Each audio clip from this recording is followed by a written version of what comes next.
Welcome back, everyone, to Burke Stadium on a chilly Halloween night.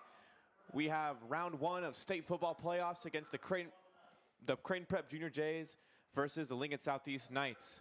Junior Jays coming in ranked number 2, and Lincoln Southeast is coming in at number 15. Both these teams have shown lots of promise throughout the season. They've played each other earlier, and let's take a look at what else is going on here in the first round. Of course, in the bottom right, you have Junior Jays versus the Knights. As we go up, we have number 7, Omaha Central, facing number 10, Lincoln East. That's going to be a really good game to watch, as the winner will play the winner of this one. As we go up, we have Millard North versus Omaha North, another pretty good one. I mean, I think Millard North can kind of give Omaha North here a run for their money. And finishing this up, on the right side here, we have Papio South versus Lincoln North Star. As we take a gander over here to the left side, we have our top-ranked Westside Warriors facing off against Bellevue West. Last time these two teams played each other, it was a tight one, 28-14. Closest game Westside has played so far in the season. As we move down, we have a Western Nebraska battle between Columbus and Kearney at the 9 and 8 going down. Number 3, Elkhorn South versus Millard West, and finishing us off is number 4, Millard South, and number 13, Omaha Westview. Jace, do any of these games kind of stand out, or are you looking out for any upsets? I'm looking at the Westside Bellevue West game. I think, like you said, Bellevue West really gave Westside a run for their money earlier in the season. I think that is a game to highlight. Absolutely, and I think for me, it's going to be Columbus-Kearney. Both these teams have been ranked somewhere in the season so far. Columbus had a lot of late season success, and Kearney, on the other hand, had some early season success. So I think both these teams are kind of trying to prove themselves that it's not just the Metro here in Nebraska. As we look at the comparison between the Junior Jays and the Knights, looks like the Knights have a good advantage there in the passing game and passing touchdowns here. However, they're also pretty even here in the rushing yards, which kind of surprises me, considering Angelo Walker and Jake Kearney kind of have been running this Junior J team, getting most of the touchdowns and a very run-heavy offense. As we look, we see that again there on the rushing touchdowns. The Knights have 3 more.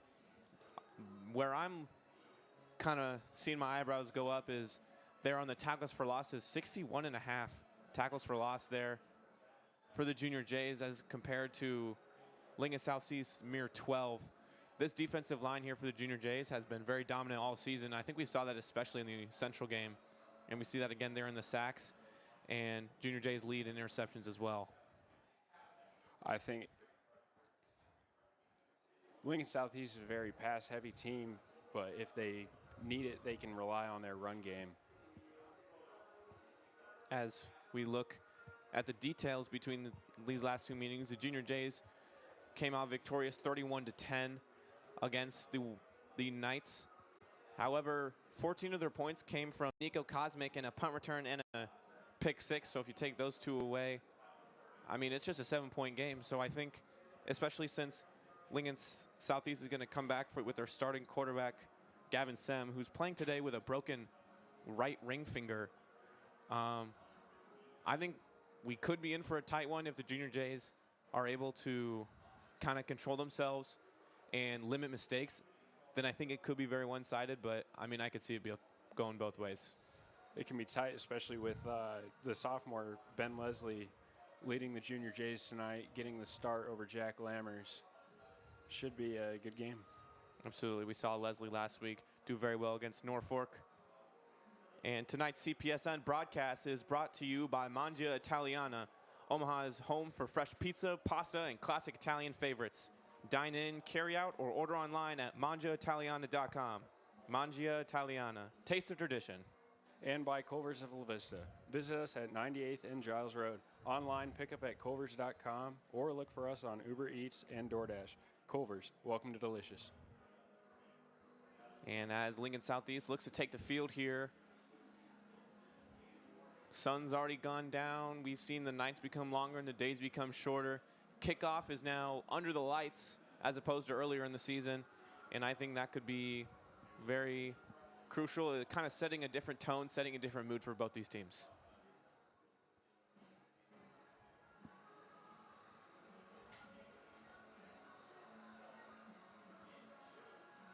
And honestly, I think keys to win for both these teams. As for, let's look at Lincoln Southeast first. I believe the key for them to win, I think, kind of said it all season, is limit Angelo Walker's run game, limit the run game, try to make it so they have no choice but to pass. And who knows, maybe that won't work anymore with this new starting quarterback in Ben Leslie. We saw him do very well against Norfolk, and he's kind of shown some sparks in getting in over Jack Lammers throughout the season.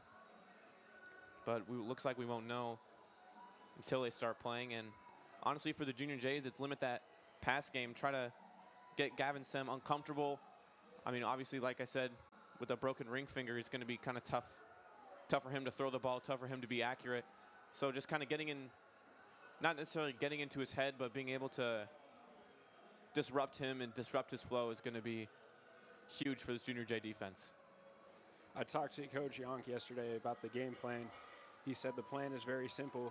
They need to Creighton Prep needs to be the most physical team on the field and not turn over the ball. He said they need to play hard and physical for 4 full quarters. As we get a sneak peek into this Junior J team before they take the field, senior captain Colin Corrigan there in the center.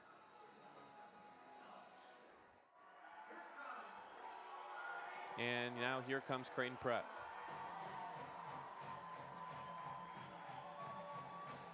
Junior J hype team in their Halloween costumes, running with the flags.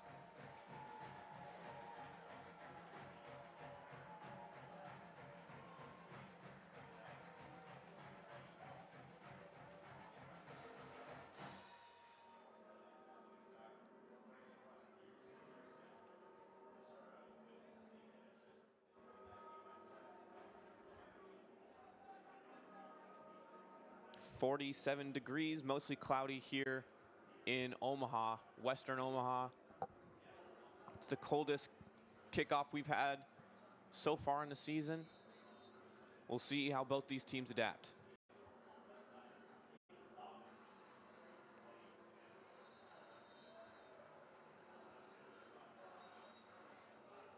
As it looks like Lincoln Southeast is going to be getting the ball to start here, and Roy McGarry is going to kick it off here for Creighton Prep.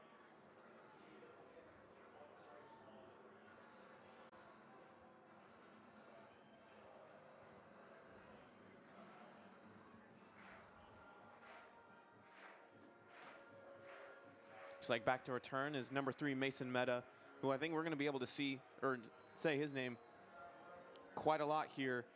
He's got 36 rushing yards a game and 36 receiving yards per game and 43 rushing yards per game. He's second in both categories as he fields the ball at around the 5-yard line. That's going to be number 12, Jackson Fitchie. And he's going to get to about the 35-yard line. That's a pretty good return there for Fitchie.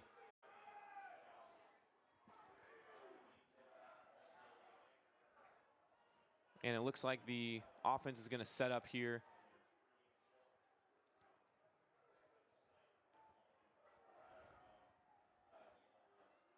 And there he is, Gavin Sem, number 10 out there in the backfield, with Mason Meta to his left. And they're going to start by running the ball.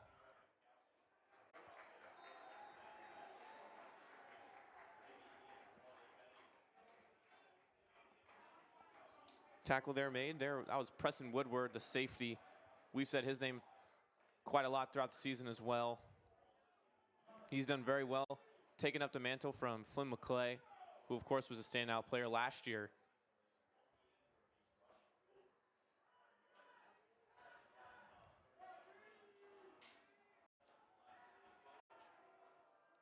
Now, Sem is going to be under center. Fake the handoff, and it's going to be a screen play over to Nate Applegate. He's going to try to get to the outside, and he's still in bounds. He's going to try to fight his way there for the first down. He's either very short or Looks like they're going to give it to him. First down, Lincoln Southeast. And that's a great start here for this offense. Creighton Prep tends to start off slow for the first quarter, and they pick it up through the next 3 quarters. We'll see what they can get going here, if they can get it quickly going the first quarter. It's going to be Beckett, Bukowski, and he's going to get the handoff there early, but he gets stopped after a 1 yard. Brecken Bukowski has 8 touchdowns on the season. He leads the Lincoln Southeast Knights in touchdowns.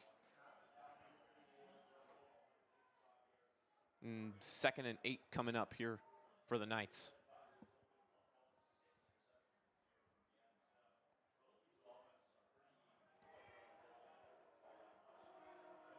Back in the shotgun is Sem.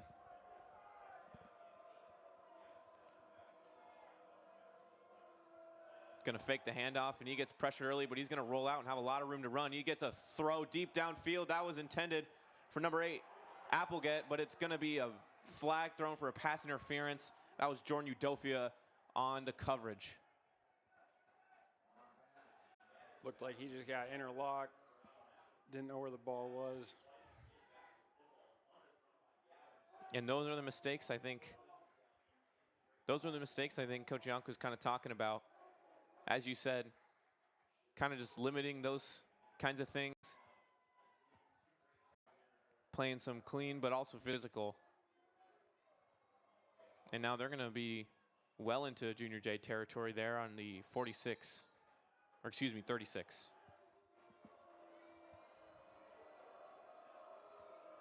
First and 10. Sem's going to hand it off back to Bukowski for a gain of around 4.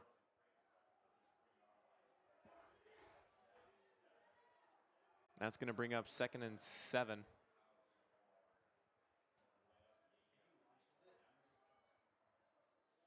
This Junior J defense kind of struggling here against the run game. I mean, they're getting 3 or 4 yards about every play. And if you know football, you know that's kind of all you need for every play. You don't need these big 10-yard passes every time or these big 20-yard rushes every time. As Sem's going to hand it off again, and now he's stuffed short of the line of scrimmage. That's the Junior J defensive line we were used to. Tackle made by Gavin Trapp, the sophomore. He's gotten good minutes this year.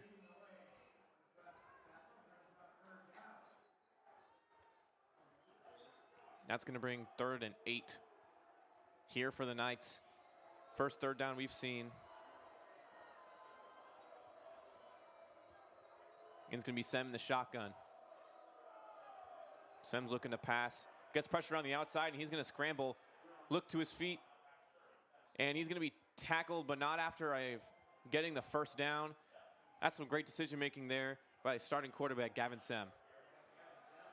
Gavin Sem looking and found the hole. Was able to pick up the first down. Looks like the pocket kind of collapsed there on the outside, but it left a big hole up the middle, and he was able to kind of sneak away with one. Now it's going to be 1st and 10 at the 25-yard line.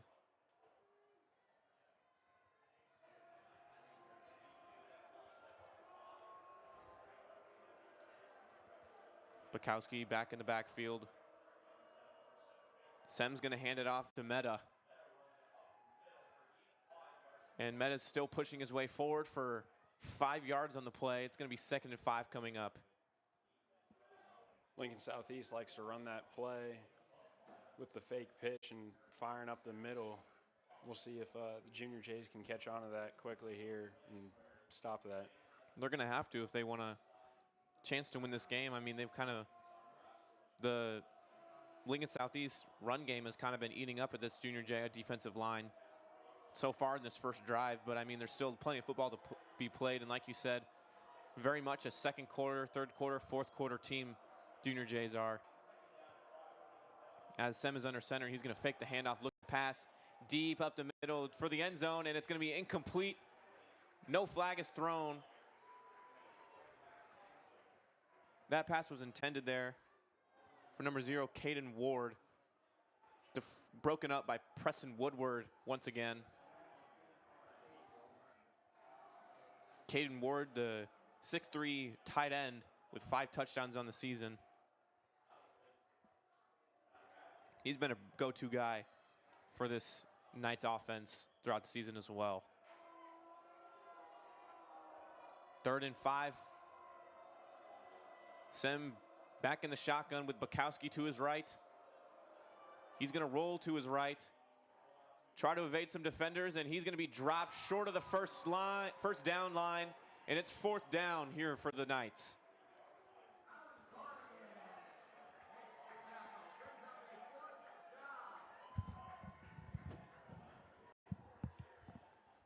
We'll see if they decide to kick the field goal here, go for it. Looks like with the cold, it might affect how far that ball's flying. Wind would be in the face of the Lincoln Southeast kicker, so it looks like they are going to be going for it here on 4th and 3. This is a big down for both teams here. Sem is back in the shotgun, and looks like a timeout called by Lincoln Southeast.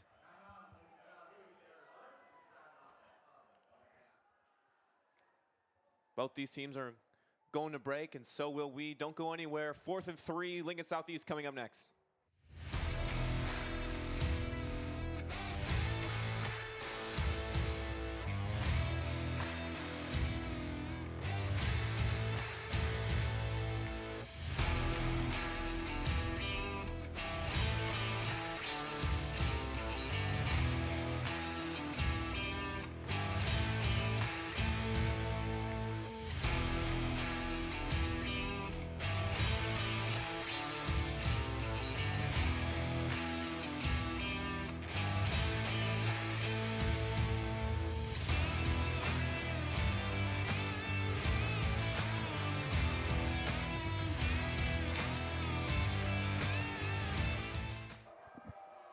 Fourth and 3 here for the Knights. In the shotgun, looks to his left, pass is caught. Pass is caught by Meta. Are there on the left side, and it's gonna be good for a 1st down.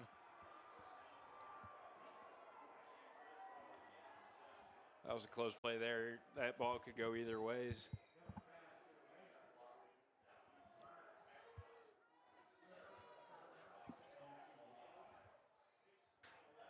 That's going to make it 1st and 10. 1st down is the 5-yard line, so they're not quite in the goal range. Sem back in the shotgun. It's going to be a quick handoff to Bukowski, and he's got a big hole that time. He's going to get dropped inside the 10-yard line, maybe short of the 1st down, but it's going to be 2nd and very, very short. Lincoln Southeast line is looking a lot better than they have been most of the season. They're hitting their assignments pretty well.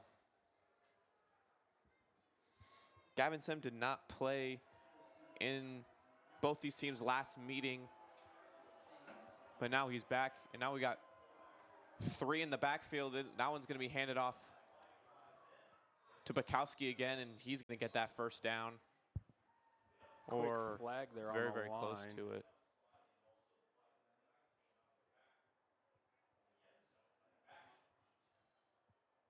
Looks like it's going to be on the Knights here. And it is. So they're going to have to move back 10, and now it's going to be, now it's looking like 2nd and 12 after 2nd and 2, which is a crucial mistake here for the Knights. But again, you're still within the red zone, well within the red zone. So it's just a matter of what you make out of this situation.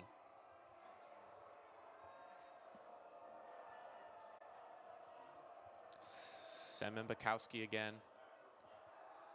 Steps back to throw, deep, going for the end zone. That one intended for Caden Ward, but he looks like they're gonna call him incomplete. Stepped out of bounds. That's gonna bring up 3rd and 12. Silas Bush with the good defense there. Excuse me, that looked like Nate Applegate. Tried to catch it there on the left side. It was a good ball, but just delivered a little outside and wasn't able to bring his feet in for the end zone.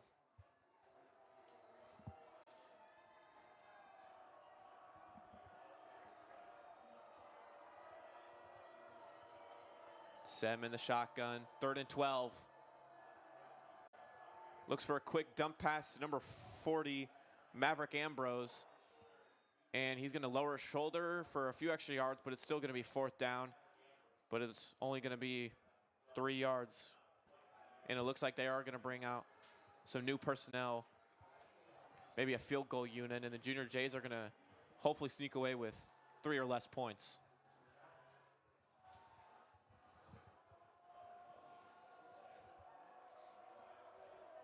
To hold is 98, or to kick it, excuse me, is Carlo Rossetto, the sophomore from the left hash. Hold is good, kick is up and good. Lincoln Southeast strikes first, gets a 3-0 lead with 4.5 minutes left to go in the first quarter. They add up a lot of clock time, which is something that the Junior Jays usually end up doing.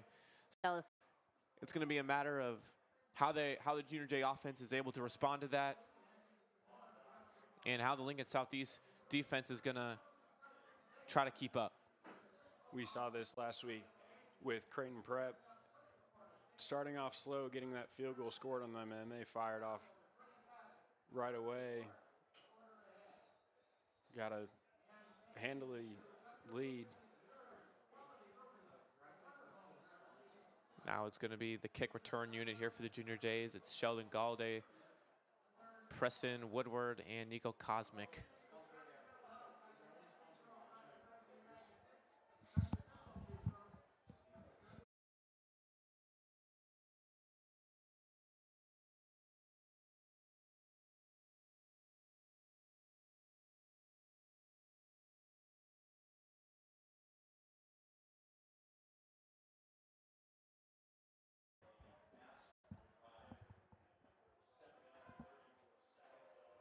Rossetto back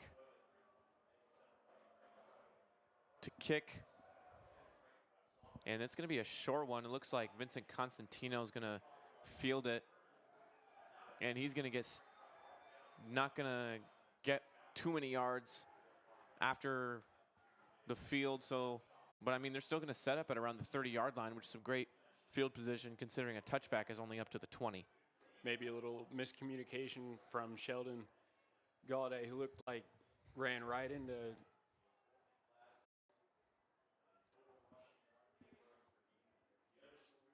Vincent Constantino. Got him stopped for the squad tackle by Lincoln Southeast. Looked like maybe Sheldon thought he was going to start running earlier than he did.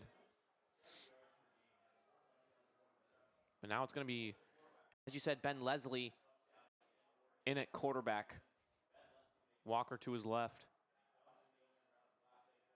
He's going to get it right over to Walker. Excuse me, that's Carney, and he's going to find a hole and get a big gain in the first play, and going to get ankle tackled there on the 35-yard line.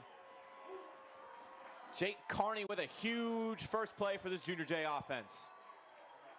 Creighton Prep responded well to that field goal. Got to give props there to the offensive line, able to create a hole big enough to fit a truck through. Jake Carney had a lot of room to run. Almost got the score, but was tackled by a couple of Lincoln Southeast corners.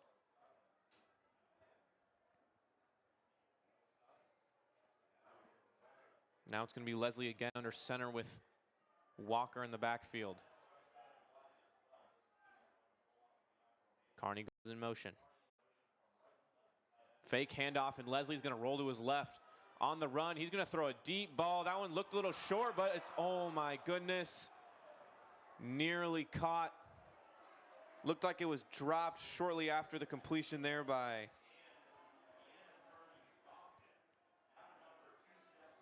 looked like Jacob Ford. Yeah, I was Jacob Ford on that.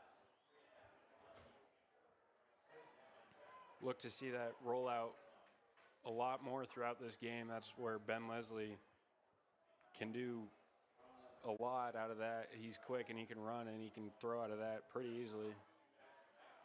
It's like there's two backs along with Leslie in the backfield. Going to set Constantino in motion. And that's going to be a quick handoff over to Walker, and Walker's going to find a hole of his own. Break a tackle, nearly break a tackle, get out, knocked out of bounds at around the 20-yard line, and these Junior Jays are marching up the field pretty nicely here.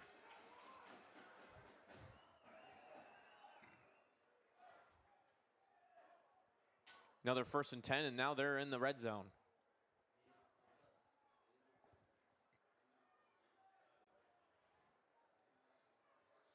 Leslie back under center. Looks like they have Gavin Trapp in the backfield with Angelo Walker. Excuse me, not Gavin Trapp, but Roberto Macias-Zidzik there to lead block. And they're going to get 5 yards on the play. Angelo Walker, big on rushing, 118.6 yards a game. A lot higher than the national average of 12.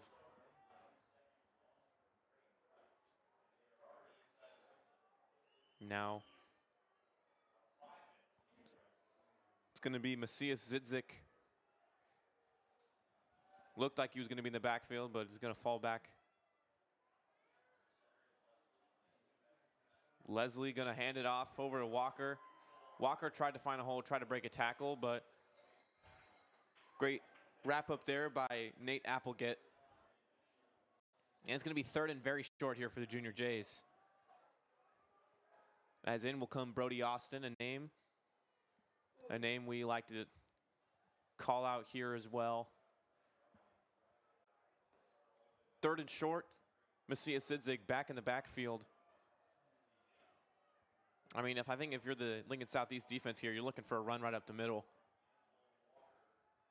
And it looks like that's what they're going to do. And Walker's going to be wrapped up right around the line to gain, maybe push forward for it. And it looks like he did.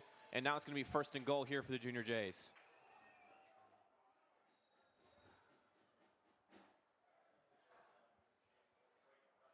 First and goal from the 8-yard line. Junior Jays looking to score the first touchdown of the game.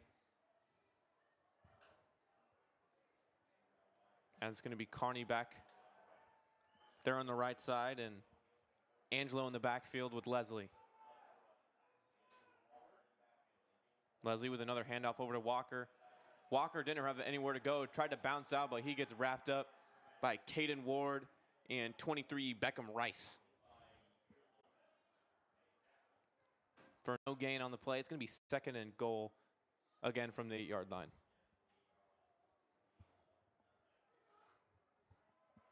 Prep tends to run that opposite side play with Angelo Walker. They like going opposite hash. Have yet to see that rhino formation we've seen throughout the year. Now here's Leslie. Constantino in motion. Ben Leslie with another handoff. This time it's to Carney. And Carney's going to run in, get to the left side of that pylon for the first touchdown of the game. Junior Jays score 6. Looks to be a flag on the 7-yard line here. Looks like it'll take it back. Might be a hold. Wow. I think that was 75. Elisa Honti there with the hold. There it is again, those mistakes we saw with the pass interference early that ended up leading to 3 points, and now this one takes away 6 here from the Junior Jays. It's 2nd and goal. However, they're on the 18-yard line. A little confusion with who's in with Carney. Looks like Corrigan will go in. Similar formation there with Constantino on the motion, but this time it's going to be a pass, fake pass, handoff over to Angelo Walker, and he's going to find a hole, break a tackle, and get back to the 5-yard line. What a great play there by the Junior Jays. Looked like a little Statue of Liberty action.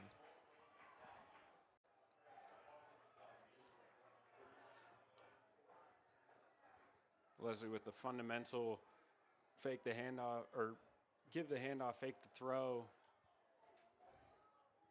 That was the play that won Boise State the Tostitos Fiesta Bowl against the Oklahoma Sooners all those years ago.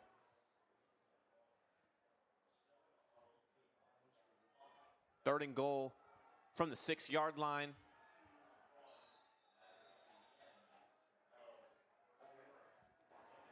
And that is how the first quarter will end. Lincoln Southeast up 3-0 over the Junior Jays. However, Junior Jays back in scoring position on the 6-yard line, but it's third and goal. Don't go anywhere. Second quarter coming up next here on CPSN.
Back here to CPSN. Junior Jays back on the 6-yard line. It's third and goal. Looking to score the first touchdown of the night. Leslie in the shotgun. He's going to look to pass. Rolls to his right. Doesn't find anyone. Flag down. And he's going to try to toss it in. And it's caught in the end zone by Constantino for a touchdown. But again, there's a flag thrown, so this one might get called back.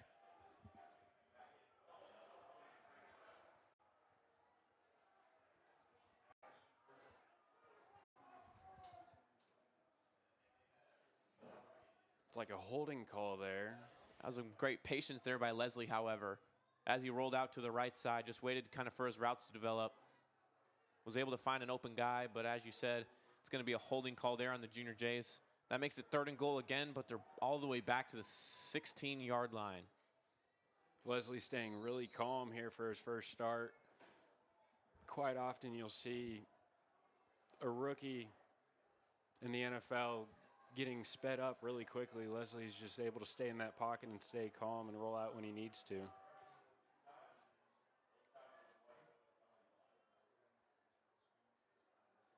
Leslie back in the shotgun with Walker to his right. A little bit of an all or nothing play here. Leslie back to pass. He's going to roll out, still looking, going to make the throw, and it's caught. And they're going to call it caught by Brody Austin there in the end zone. Touchdown pass complete from Leslie to Austin. Junior Jays up 6-3. What a play there by the Junior Jays. Brody Austin, good out route. Way to stay patient again by Ben Leslie. 3 Lincoln Southeast defenders on him. Was able to get that pass out, had to fully turn his body and get that pass out.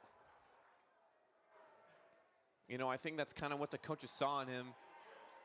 Last week against Norfolk, he went in for a bit, scored some touchdowns, played really well, and got named a starter just before the first playoff game of the season. The sophomore, Ben Leslie, completes his first touchdown throw of the night to get the Junior Jays up 7-3.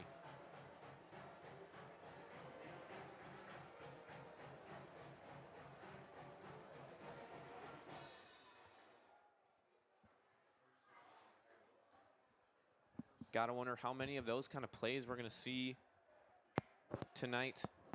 Kind of Ben Leslie sitting in the pocket, not gonna find anything, and he's able to roll out complete a pass. We saw it a couple times earlier in the drive, but they were brought back because of flags. That one wasn't. And now the Junior Jays are getting set to kick it off to number, excuse me. It's going to be Brecken Bukowski, the running back. There to return. And of course, Rory McGarry's extra point was good, and he's going to kick it off over to Bukowski. Fielded around the 10. Going to make a cut. Kind of gets swallowed up there at around the 24, or excuse me, the 26-yard line. And that is where the Lincoln Southeast offense is going to set up to start their drive here in the second quarter.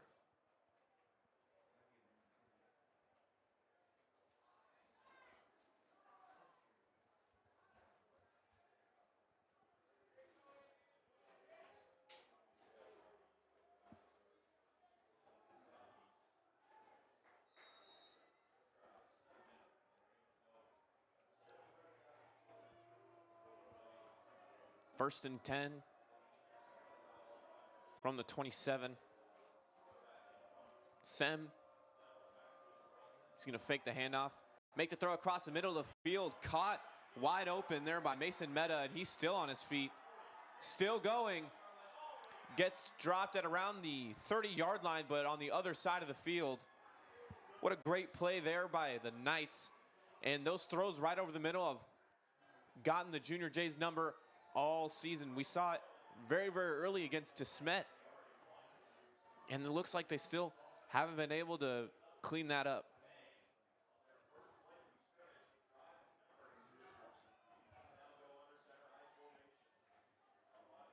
Sam under center.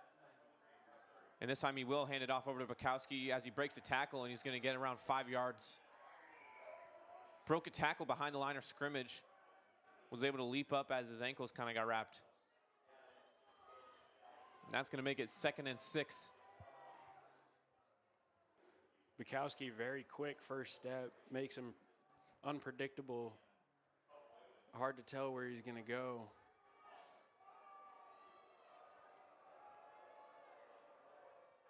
Back in the shotgun. Looks like they got some stacked receivers there on the left side. But they're going to hand it off over to Bukowski. And he tried to find a hole there, but he's going to get stopped short of the first down. But not much short of the first down. It's going to be 3rd and 1.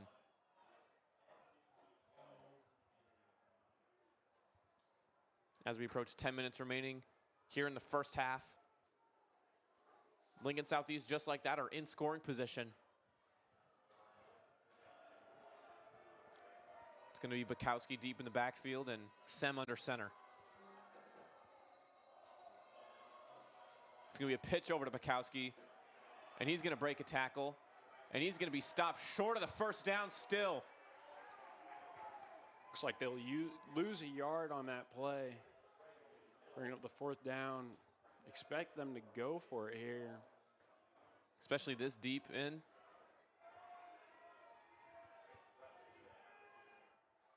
Fourth and 3. I think for Lincoln Southeast, it's going to be an easy 3 yards. That run up the middle has been kind of unstoppable for around that range. Either the screen pass or the pitch here.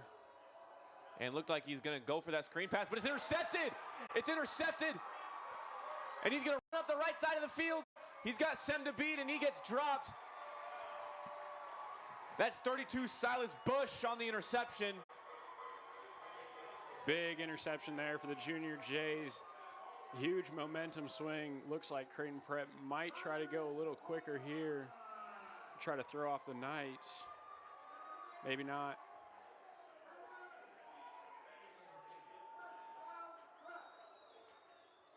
Silas Bush also runs varsity track. You kind of see that there as he streaked up the right side. Just got ankle tackled there by the quarterback. And now Junior Jays are going to set up with some pretty good field position. Kind of got bailed out there by Silas Bush.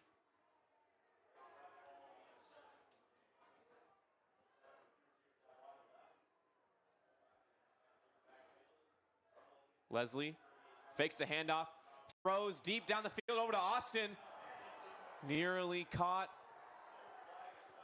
Defended very well there by Tyrese Good. Leslie not afraid to sling the rock deep down the field.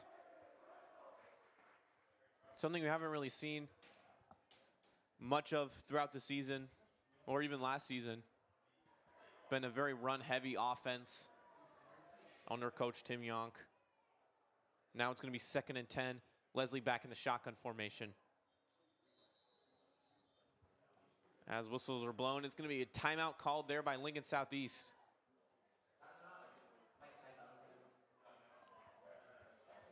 Stick around here for the halftime show for an exclusive interview with head coach Dan Tejan of the state champion cross-country team here at Creighton Prep. Exclusive interview by the In the Nest podcast here at Creighton Prep. Stick around for that interview there at halftime.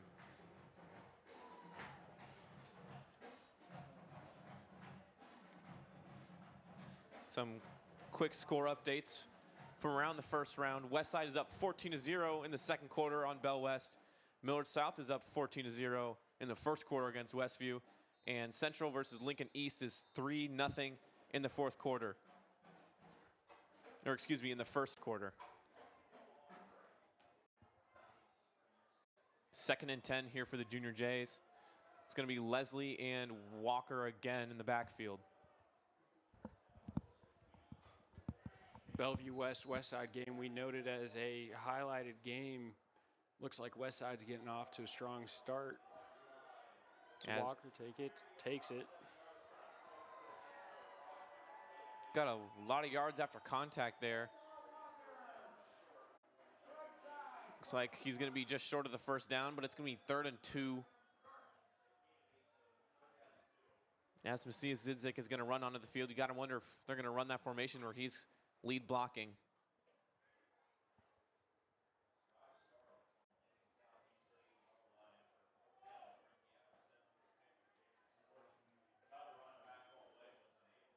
And they will, that I formation with Macias Zidzik.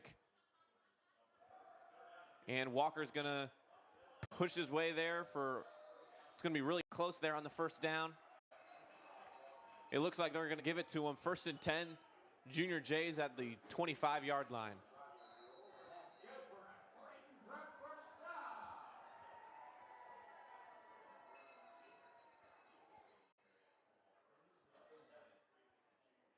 Macias doing a good job.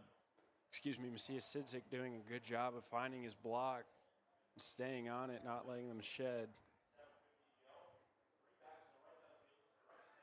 And it looks like then that Rhino formation, and Walker's going to have to bounce out to his left side. It's going to work out really well. Try to get pushed out, but it's not going to work. And he's going to score his first touchdown of the night. Walker saw how congested it was on that right side. Saw Lincoln Southeast coming over with 3 on his right, had to push him out to the left. Nobody there to stop him.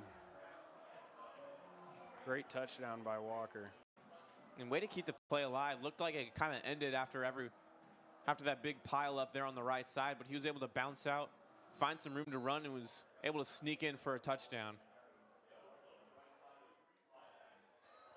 And McGarry's extra point is up and good, making it a quick 12-point game. Excuse me. 11-point game.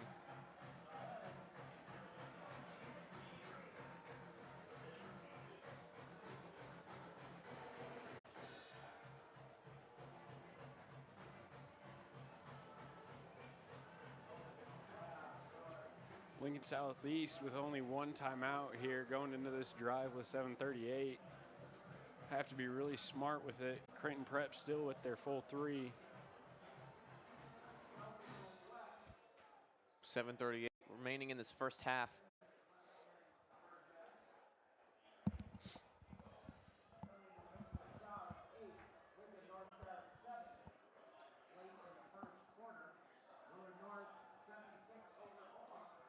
McGarry back to kick it. To return is Bukowski.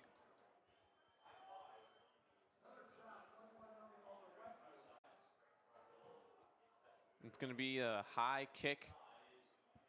This one's going to be fielded around the 20-yard line by number 14, Asaya Bolin.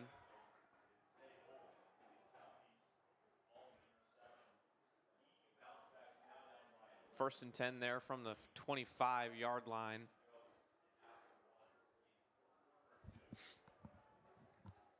Asaya Bolin not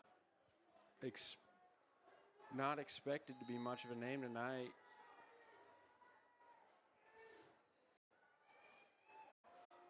First and 10 from the 25. Sem back on the field. I wouldn't be surprised if he's kind of keeping his eye open for those slant routes. He's going to fake the handoff.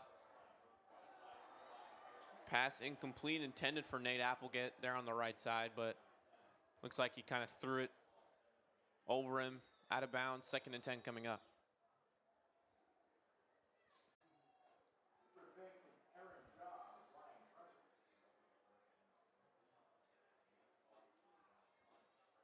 Pocket collapsed really quickly there on Sem.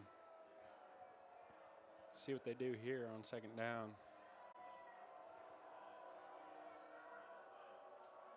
This time they will hand it off to Bukowski, but he's going to be stopped short after a 2-yard gain, maybe 1-yard gain.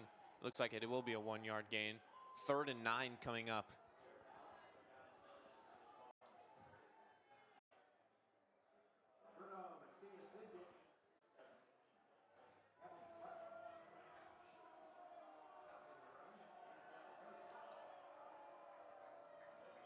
Tough third down play here for Lincoln Southeast. They got nobody in the backfield apart from Sem. Now, if I'm the Junior Jays, I'm looking out for those passes up the middle, those slant routes, post routes, dig routes, and there it is. Except this one's dropped by Bukowski. That would have been an easy first down had he completed the pass, but it looks like he's not gonna, and the punt unit's gonna come out. Junior Jays kind of got bailed out there. Nobody in the middle there for the Junior Jays. I don't know what happened. Not something that you see often. Normally, middle's heavily covered. Looked like maybe sent some guys blitzing, and a flag before the play even happens is going to be thrown.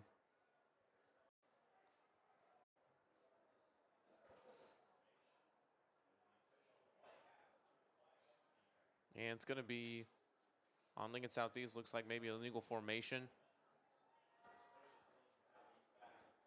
Or 12 men on the field.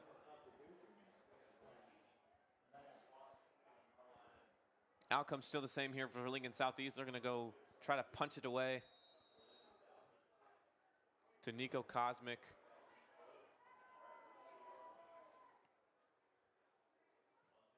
And one other, going to be a low punt, and it's going to roll out of bounds. That was Jake Carney to return as well. And now Junior Jays are going to get some pretty decent field position here at around the 45.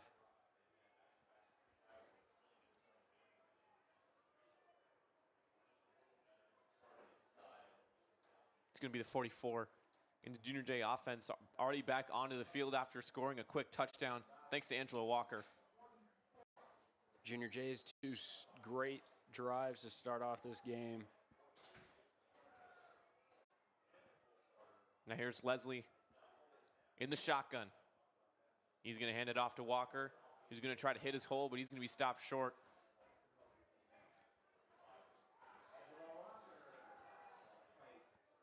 Nice little 3 yards there on the run. Seems almost weird. I mean, I think of 3 yards from Angelo Walker as being short, but I mean, 3 yards is pretty above average for every other running back here in the game. Very used to Angelo getting those 10, 15-yard runs. Just seeing that normally. Leslie again in the shotgun with Walker. This time he's going to fake the handoff. Pass intended there to Preston Woodward, but it looked like thrown a little behind him, and that's going to bring up 3rd and 7. I think Leslie saw a linebacker blitz from Lincoln Southeast and might have panicked a little bit. It's not something we see too much, or that we've seen so far too much out of Leslie. Usually he's pretty calm, able to deliver a pass right to his hand, right to the hands of his receiver. That time it just didn't work out. Now Leslie's going to be in the backfield with 2 others. Looks like he's going to tell Ford to kind of take a few steps out. Has a man in motion. It's going to be a handoff over to Carney, and he's going to find some room to run, jump to the outside, get that first down and a lot more. Knocked out well into Lincoln Southeast territory, and that's going to be a first down, Junior Jays.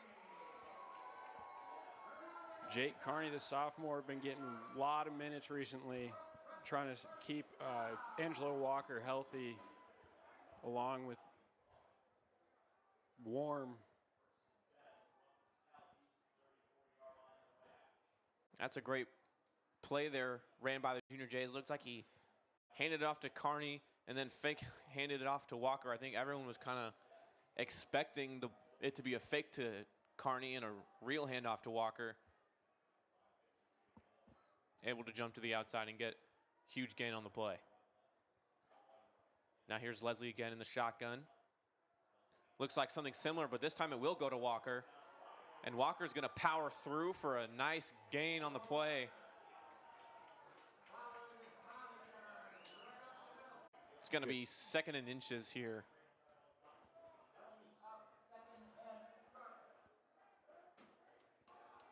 I mean, runs like those really just kill momentum for defenses. 9-yard runs, 8-yard runs, 7-yard runs, things that Andrew Walker is kind of known for. I mean, it's pretty tough to deal with as a defensive lineman or a linebacker.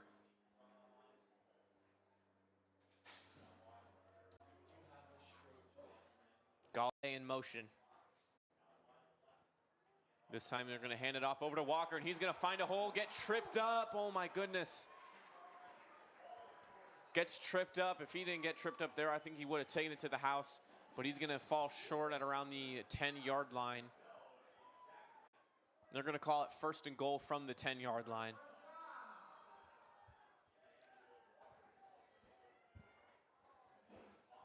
See Brody Austin come in here. Got to wonder if that means they're going to throw the ball, which honestly would kind of surprise me considering their success they've had running the ball with Angelo Walker so far in this drive. 2 in the backfield again.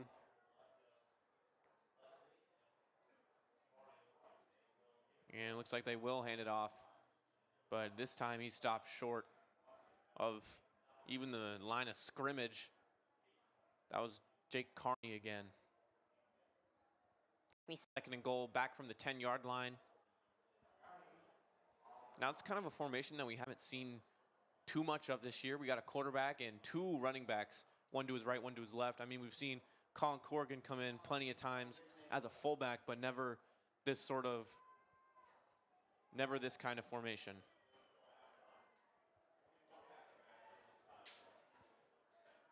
I assume it was one of the installs for this week. Wouldn't be surprised to see it next week or in the upcoming weeks. Fake handoff over to Walker. And now Leslie's going to have an easy pass over to Carney.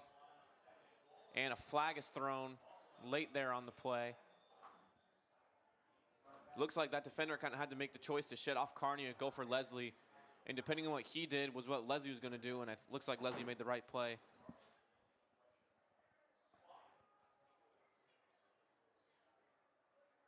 Officials talking there in the middle.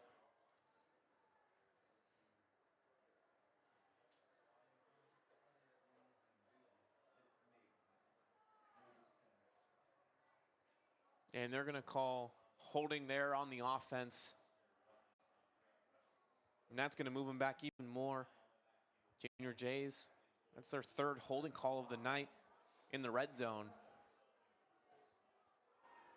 Little mistakes Coach Yonk was talking about. It's going to make it 2nd and goal from the 23-yard line.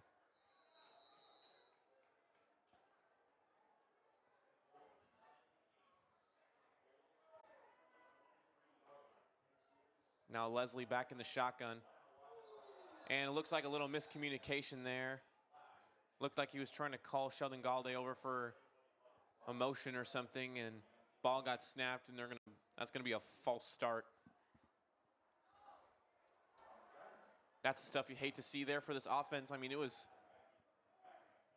they had a great drive going, and now they're all the way back.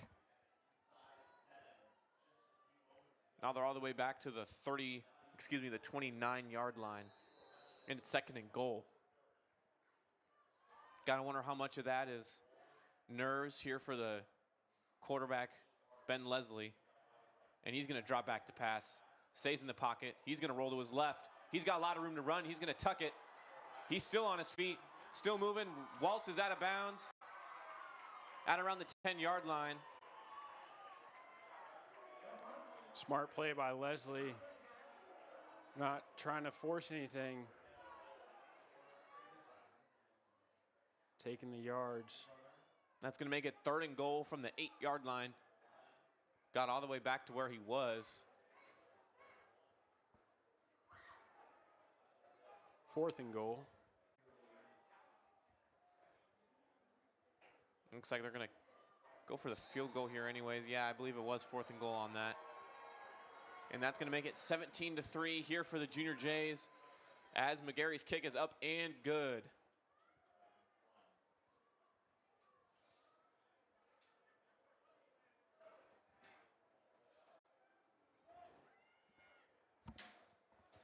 (17-3) your score with just under 3 minutes remaining here in the half. Don't go anywhere. CPSN coming up next.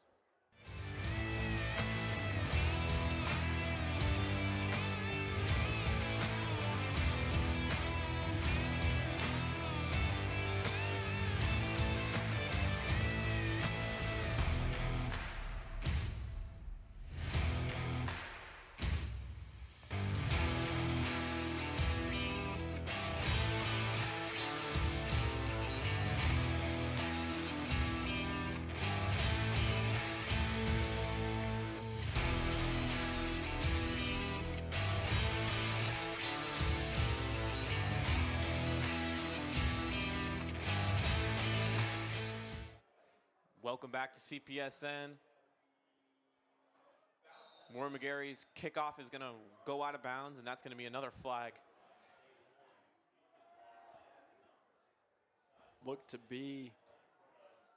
Rory looked to go for Brooks Gordon, the backup QB. Took a bad bounce and went out of bounds. That's going to give Lincoln Southeast some pretty decent field position here at around the 35-yard line. 1st and 10. Sem back in the game. Looked to be shaking his right hand as he has a broken ring finger. Still out playing, still throwing the ball pretty well. And that's going to be a screen pass to his left side, number 8, Nate Applegate, and he's going to be pushed forward for a 1st down and 10 at the 49. Tackle made by Preston Woodward.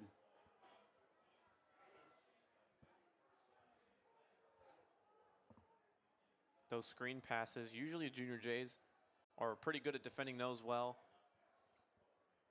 Today it's kind of been their kryptonite. And Sem's going to hand it right up the middle to Bukowski again. He's going to get a nice 5 yards.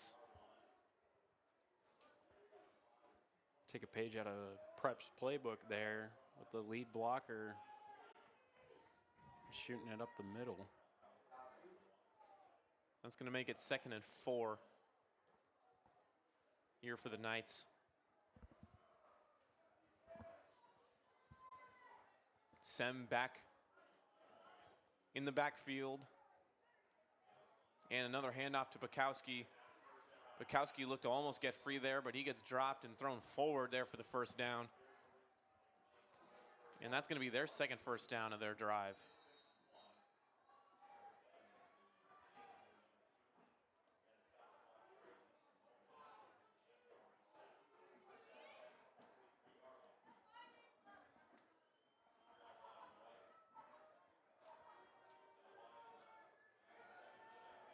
First and 10 here for Lincoln Southeast. Gotta wonder if they're gonna stick to the run game, and they won't. Sem's gonna throw the ball, lob deep, and that one is broken up. Pass intended for number 8, Nate Applegate. Defended close by Vinny Saul, who's back from injury, Silas Bush, and of course, Preston Woodward. Off the deep ball.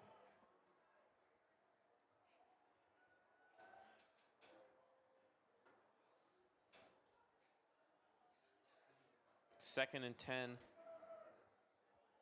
Coming up here for Lincoln Southeast.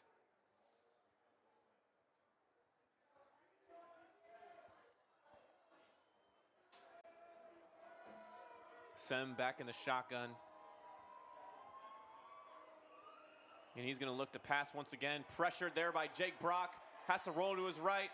Looks to throw, and he's going to just barely get it off there. Pushing and shoving. Yeah, it looks like Coach Yonk breaking it up. There's a late flag thrown. Looks to be on Prep. Looks like Gavin Sem got a little upset with the Junior J sideline there.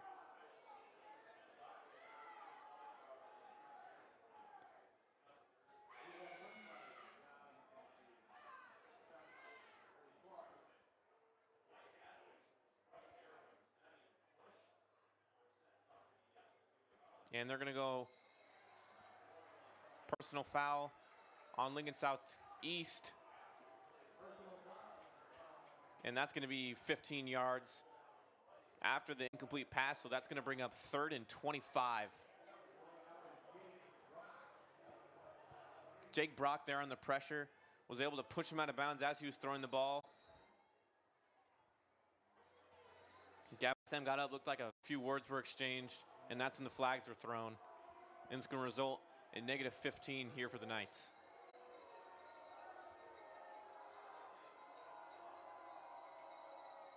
Sem fakes the handoff. Has to roll to his right again. Pressured, he's going to throw deep downfield, but it's going to be overthrown again, and that's going to bring up 4th and 25. Be very shocked if the punt team doesn't come out, and they do. Pressure brought by Brogan Keating. Came from the outside. Looks like this Junior J defensive line is kind of starting to wake up here. That's 2 pressures in a row, resulting in incomplete passes. That's going to force a punt here for the Knights. Back to return is Jake Carney and Nico Cosmic.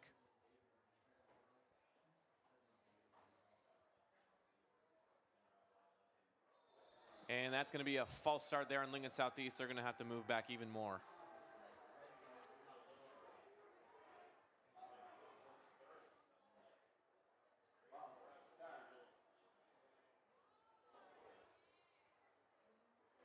Looks like Lincoln Southeast was trying to get a Prep player to jump off sides. Couldn't get it.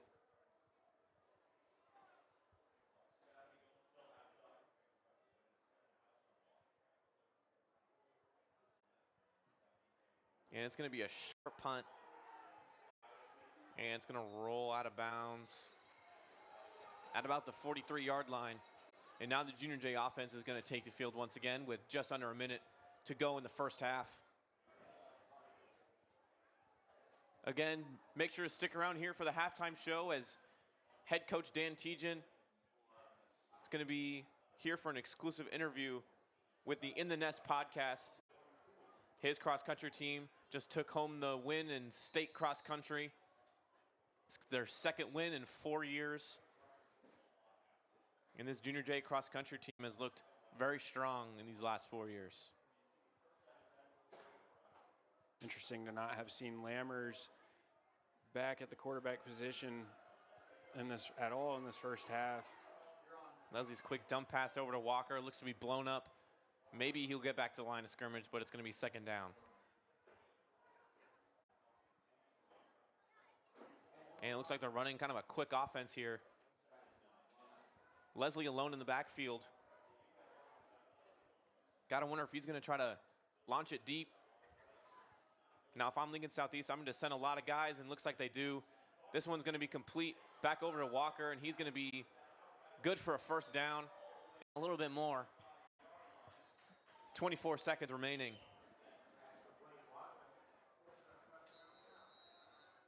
And it's going to be a timeout called by the Junior Jays. Looks like they're going to try to score quick because they do get the ball back.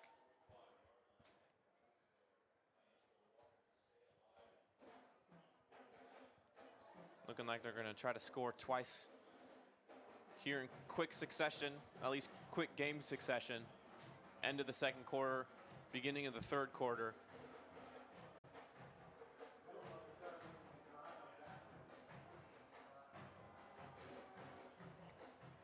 We saw it early. Junior Jays were able to score in just a few plays on the first drive of the game.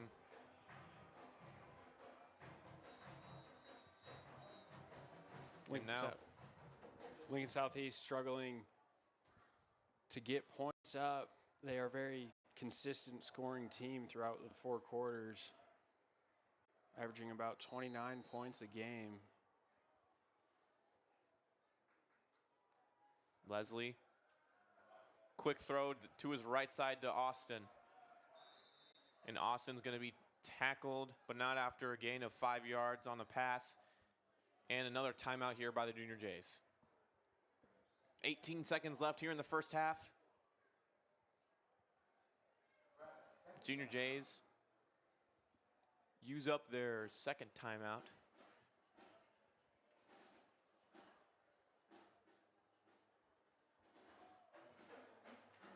Good clock management here by the Junior Jays. Gotta wonder when they're gonna call a deep pass, because I mean, if they keep going like this, I'm not going to have enough time to get in the end zone. So I'd be expecting a deep ball sooner rather than later. I'd say go short here, get the first down, get into field goal range. If you have time, go for the deep ball. If not, you can settle for Rory McGarry getting the 3 points. Galladay in the motion. Leslie looking deep. Leslie's going to throw deep. That one was intended for Cosmic, and it's going to be incomplete. That's going to bring up 3rd down and 5 here for the Junior Jays with 13 seconds remaining. And looks like they're not going to go for the timeout, obviously. Going to kind of take their time in the huddle. Figure out what the best play is here. And I think you were right. I think you got to go for a short pass or maybe even a run to the outside to get that first down, get out of bounds quick, and then start using up your deep balls until you don't have enough time and leave it up to Roy McGarry to get you an easy 3 points.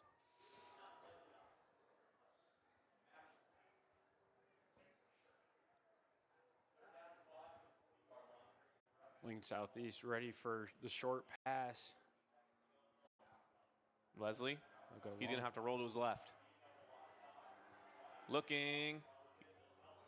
Pass. He's going to try to dump it over to Woodward, and they're going to say he caught it for a first down and walked out of bounds. Looked like he kind of bobbled it before he had full possession, but they're going to say he did have full possession while at least 1 foot was in bounds. And now it's going to be 1st and 10 with 5 to go. And I think maybe have time for one more play. I think especially if it's a deep ball that's kind of pushing it. Maybe you go for a medium pass to the outside, see if there's enough room to run. If there isn't, get out of bounds. But it looks like Walker's going to be in the backfield with Leslie. And Leslie's going to look deep. Leslie's going to throw deep, and it's going to be incomplete. And that is how the first half won. Junior Jays 17, Knights 3 after a dominant defensive effort here by the Junior Jays, an interception. And we're able to pin Lincoln Southeast deep in their own territory, forcing a punt. And honestly, Lincoln Southeast really just needs to kind of clean up their penalties and such. Very good first half from the Junior Jays. The penalties taking a toll.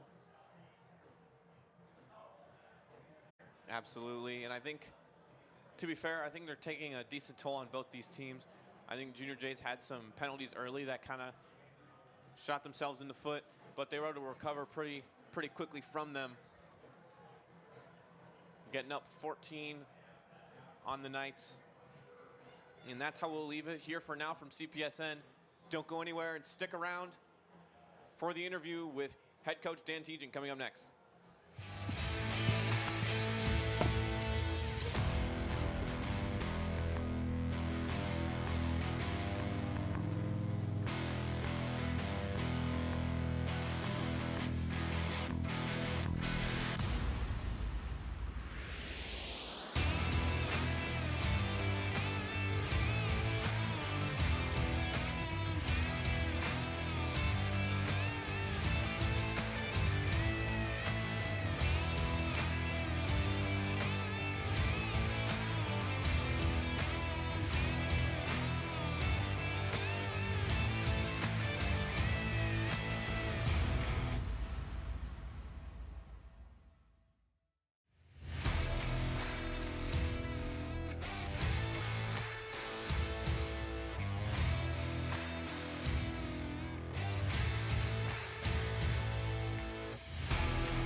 All right, what's up?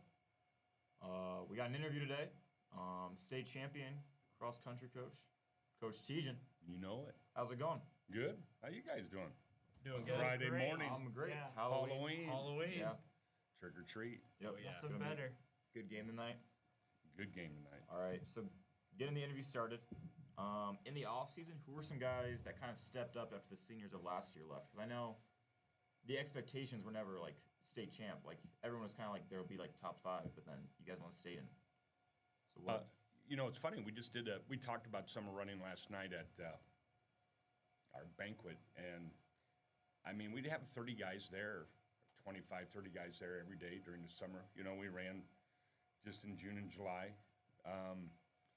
And the guys that put in lots of miles, we had 9 guys hit our mileage mark, so we kind of give them a T-shirt if they hit a certain mileage mark. So that's putting in quite a few miles. So some of those guys put in 300, some put over 350. The older guys even put over 400.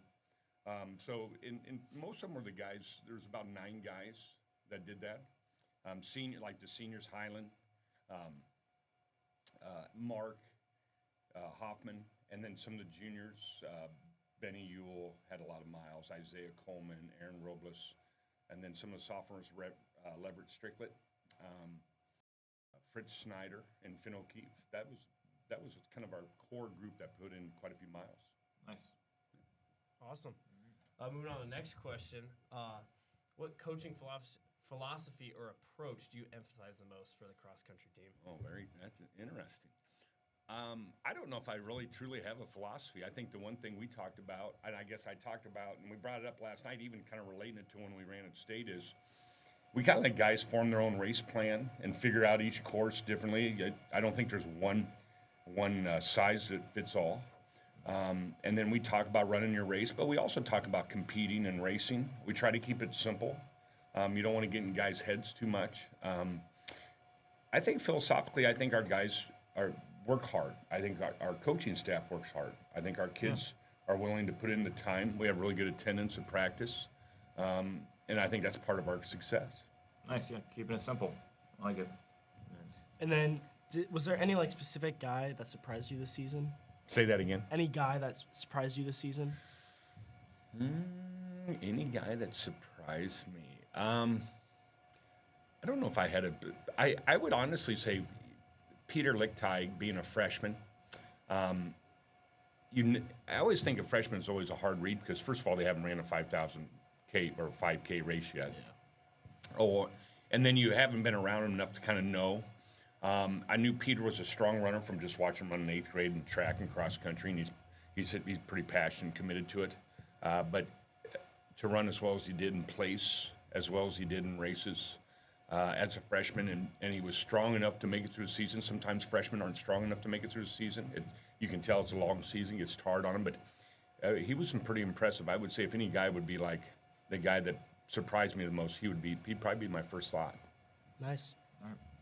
If you could go back and change one thing about this season, what would it be and why? It's hard to do. Oh, change one. Why would you change anything? Change one thing? That's interesting. I don't know if there's one thing I'm trying to think of like something where I think as a coach you always think of some of the things you might mess up or I guess I don't know if I really have one thing that I'd change. I'd say I think in my second year as we try to build a program and culture and all those things, I don't know if I'm really ever changing anything, but I'm thinking what I've changed. But I'm always looking at like, how can we make it better? How can we have high expectations, but yet how can we be all inclusive to everyone and be a very strong team philosophy and have a great team feel, but yet I also want to make sure it's demanding and it should be high expectations. It's a high school sport. Our trophy looks like all the other trophies in the trophy case. So I always tell our guys, it's like, yeah, we expect a lot from them, and they should expect a lot because I think the expectation here at this school in general is pretty high. Yep, absolutely. Absolutely it is. For sure. And then what are some of the biggest lessons you and the team learned this past season? What did we learn this season? What's a big lesson? We did one fun thing we talked about. It was probably when we talked about pack running mentality. And in cross country, sometimes you run as a pack. And I thought it fit this group really well, since this group, about 5 or 6 guys, almost 7 guys, were always pretty close to each other in the race. And that's not always the case. So then you can kind of get a little more of a team mentality, and also you kind of know who you're running with, and you're a little more comfortable. And then once you do that, it gets a little more powerful. I think there's a little more team feel out of it. So I would say that was one thing that was kind of a part of our success this year. Perfect. Yeah. And then I guess to wrap it up here, how does it feel to be a state champion? It's pretty cool. I mean, the cross country team and Father Tillman, he had some of these seniors and juniors, and he won it 2 years ago. So we've won 2 in the last 3 years, and I mean, it's a great feeling. I'm proud of the guys. They put in a lot of time and effort. It's crazy because we really were ranked second. We went in thinking, can we hang with North Star and things like that? I don't know if we ever really gave ourselves credit, but the guys who believed in themselves, sometimes I think I might have not given them enough belief, but they seemed to do it themselves. They believed in themselves. They kind of dreamed a little bit, and they ran an exceptional race. And some people will say, North Star didn't run a great race or didn't run that well, and that's part of competition. But to be honest, even if they had ran well, I think it would have been a very close race. I think we would have came out on top. So I give kudos to our guys. When the lights were the brightest, they ran their best. Yeah, love that. Prep mentality right there. There we go. All right. Well, that's going to be it for the day. So thanks, fellas. Yep. Thanks for coming in. All right. Thank you, I Coach. enjoy. Thanks for coming in. Happy Halloween. Happy Halloween. Oh, yeah. Go Junior Jays. Yep. Absolutely. There we go. Next up is Perfect. football. Football it is. Yep. All right. Perfect. We're done. Thanks, fellas. Yep. Yeah, Thank you. Thank you. We're not going to be live, so it doesn't matter. All right. What's up? We got an interview today. State champion cross country Coach Tejan. You know it. How's it going? Good. How you guys doing? Doing good. Friday Great. morning. I'm great. Yeah. Halloween. Halloween. Yeah. Trick or treat. Yep. Oh, yeah. It's Nothing gonna be better. a good game tonight. Good game tonight. All right. So getting the interview started. In the off season, who were some guys that kind of stepped up after the seniors of last year left? Because I know the expectations were never like state champ. Like everyone was kind of like there would be like top 5, but then you guys want to stay in. So what? It's funny. We talked about summer running last night at our banquet, and I mean, we'd have 30 guys there, 25, 30 guys there every day during the summer. We ran just in June and July.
Welcome back, everyone, to Burke Stadium. Junior Jays lead the Knights 17-3. And Jace, you want to talk to us about what else is happening here in Class A? Around the playoffs, Westside is beating Bellevue West 28-7 at halftime. Millard South up 38-0 against Westview. Central beating Lincoln East 10-10 at halftime. Millard North beating Omaha North 17-6. Elkhorn South beating Millard West 31-13. Lincoln North Star and Papio South, very close game at 7-8. And Kearney and Columbus, same as with them at 6 and 7. And I think the games we kind of talked about here in the pregame are the ones that are close, like Kearney Columbus, Central Lincoln East. Central Lincoln East, they're tied up at halftime. And I think in general, people would say Central is probably the better team here than Lincoln East, but Lincoln East is able to keep it close. Same thing with Kearney Columbus. I mean, I knew that was going to be tight. And at halftime, it's a one-score game. Not sure how Kearney got those 6 points, but either way, I'm excited to see. What does surprise me is Papio South, Lincoln North Star. I've heard a lot of people say Lincoln North Star was kind of a dark horse, kind of like an underrated team, and I didn't really believe them. But, I mean, they're right up there with Papio South, who's ranked number 3 here in Class A. And, of course, Westside, Bell West, we said earlier, Westside's already scored 28 points at halftime, and they scored 28 total last time they played Bellevue West. But, I mean, they're still up 21 points on the Thunderbirds. Bellevue West does tend to be a little bit of a later team as well. And Westside, very much a first-half team, but they can be pretty consistent throughout the game with their scoring.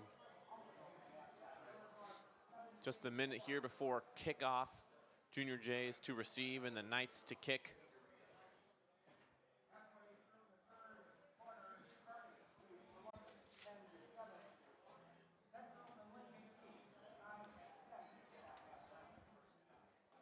Tonight's CPSN broadcast is brought to you by Mangia Italiana, Omaha's home for fresh pizza, pasta, and classic Italian favorites.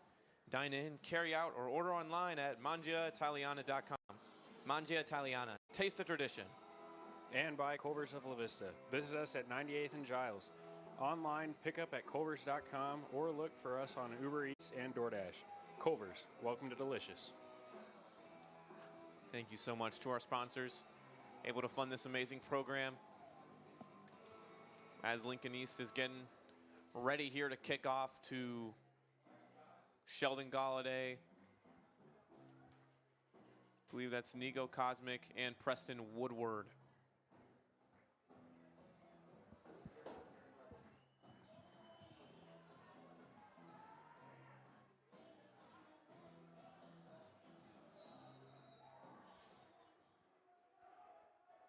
To kick it here for the Knights is number 98, Carlo Rossetto. Last time we saw him was his 3 points in the first quarter.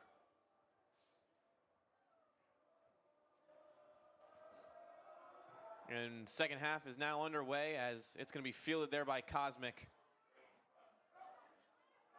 Cosmic's going to try to find a hole, get a good gain, still on his feet, and he got past the 40-yard line on his return. That's a really good rush there for Cosmic.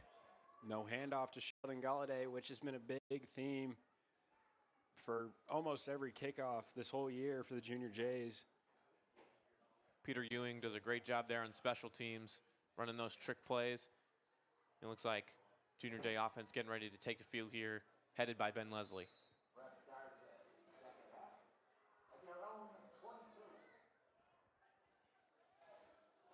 Still interesting that we haven't yet to see Jack Lammers throughout this whole game. The senior quarterback knows the offense really well. A lot of chemistry with Angelo Walker and the Sheldon Galladay and the seniors on this team. Leslie's going to get Corrigan in motion. And it's going to be a flag. And looks like it's going to be a false start on Jake Brock. Not the ideal way to start, but on those kind of things, kind of got to have memory like a goldfish. Make sure that doesn't become a theme here in the second half.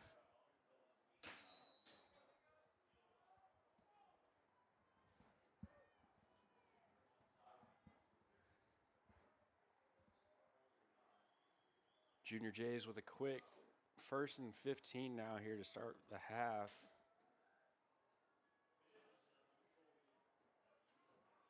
Leslie under center. Sets Carney in motion. It's going to be a pitch out to Walker. Walker's going to have to try to cut up field, and he's going to be stopped after a really, really short gain, if any. And that pitch play has kind of been hard to find successful for the Junior Jays throughout the whole season. They've had a lot more success running up the middle or in that rhino formation, even passing the ball, I'd say, than pitching out to the outside like that. Very early season, we saw the pitch against the Smet work really well, helping the Junior Jays secure that victory.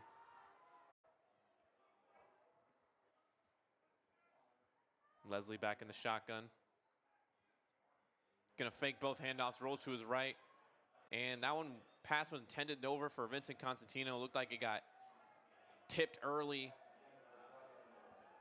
Tipped early by Caden Ward on that. And that's gonna bring up 3rd and 13 here. Not an ideal position here for the Junior Jays. They were looking to score twice late in the second half and early in the third quarter. And they had to settle for 3 last time, and it looks like it's going to be a tough first down to get here.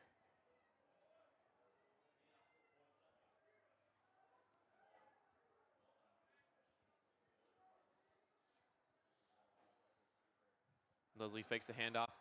Went for a screen pass over to Woodward, but that ball kind of got out of his hands. Got away from him a little bit, and the punt unit's going to have to take the field here for the Junior Jays. Like you said earlier, memory like a goldfish. Just got to flush it out right after it happens. Can't linger on it. Looks like they didn't. Maybe it's the chillier weather than they were used to, or the fact that he's never started a game like that, or he's never started a game. Now it's going to be Angelo Walker to punt it away. Back to Bukowski. That's going to be kind of a short punt, but it goes up high. They went to call for a fair catch, but it looks like they're going to let it roll, and it's going to be 1st and 10 for Lincoln Southeast from the 31-yard line after a quick 3 and out for the Junior Jays. Punt looked to be knocked down by the wind. Gets up high. On a fall night, you got a lot of wind up there.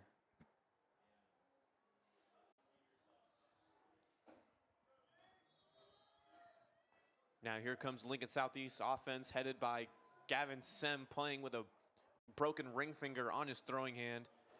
Able to tough it out, and he's made some pretty good throws tonight. Sem looked like he wanted to hand it off, but had to scramble with it, and he's going to get some pretty good yards on the play still, bringing up 2nd down and around 6. Looked like Sem went to fake the handoff, but nobody was there. Lincoln Southeast running back had already gone out, ready for this pitch.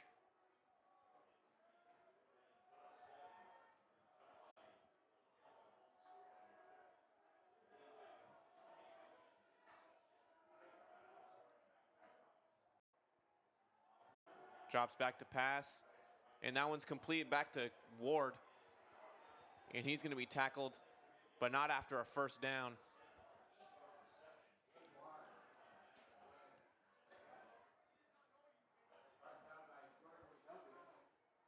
Knights have came out of halftime very physical, looking to continue this drive. It's already a 1st down for the Knights. Junior Jays yet to get a 1st down here in the second half. Now it's going to be Sem under center. And that's going to be Bukowski again for a nice gain right up the middle. Going to get swallowed up at around the 43-yard line, excuse me, the 46-yard line.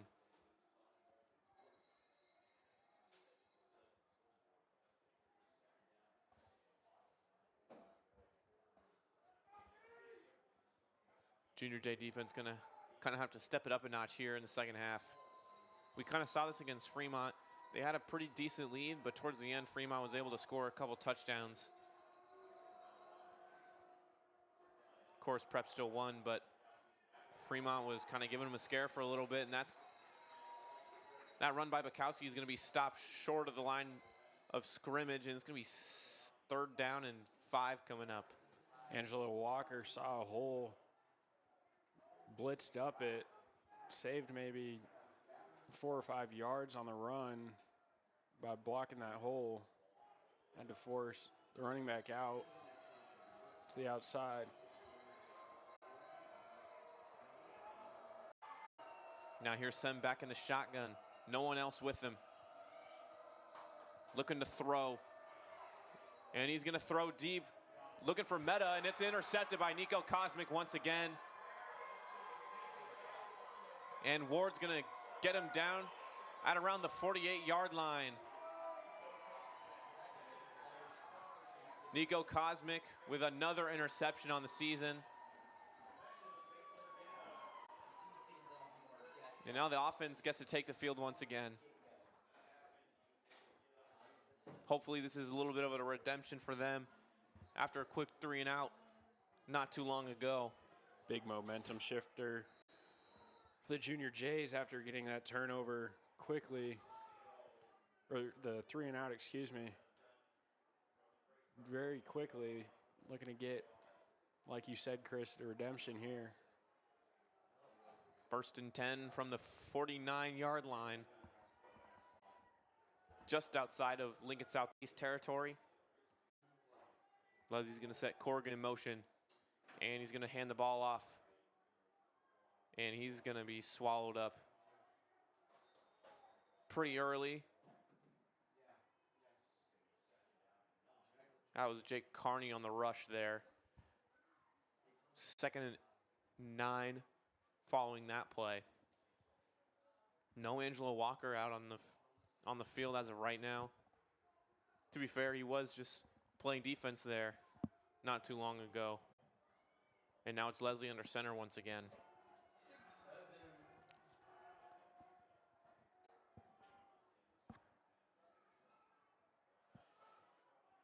Leslie with the handoff over to Carney up the middle. Got some good yards, but that's still going to bring up a 3rd down and medium.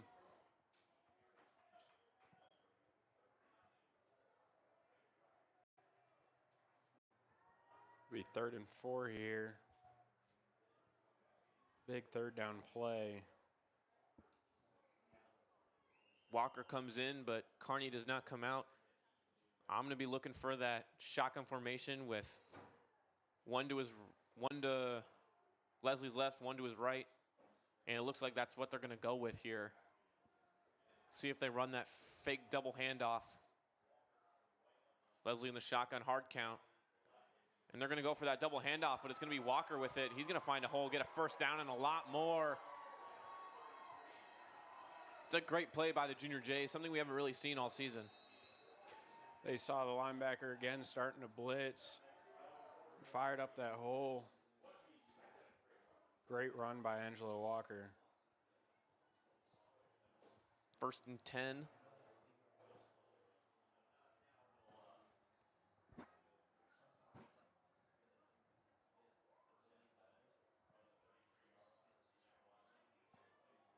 Galladay on the far side. Looks like Jacob Ford to the near side. Under center is Leslie. He's going to try to pitch it out over to Walker, and Walker's going to be tackled, but not after a gain of 4.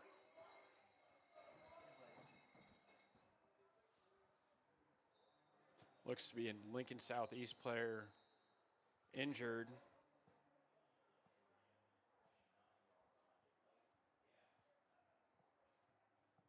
Hope he's doing okay. CPSN will go on break after the injury. Don't go anywhere.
Welcome back here to CPSN. It's 2nd and 6 here for the Junior Jays.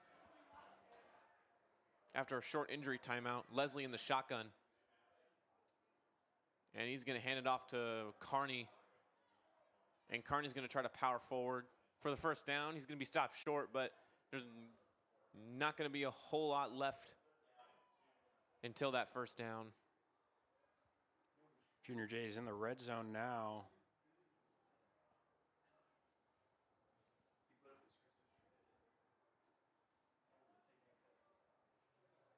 Gotta wonder when they're gonna rely on Leslie's arm here. He's had a couple unfortunate throws there on the first drive, but I mean, that's kind of the first of that we've seen out of him today.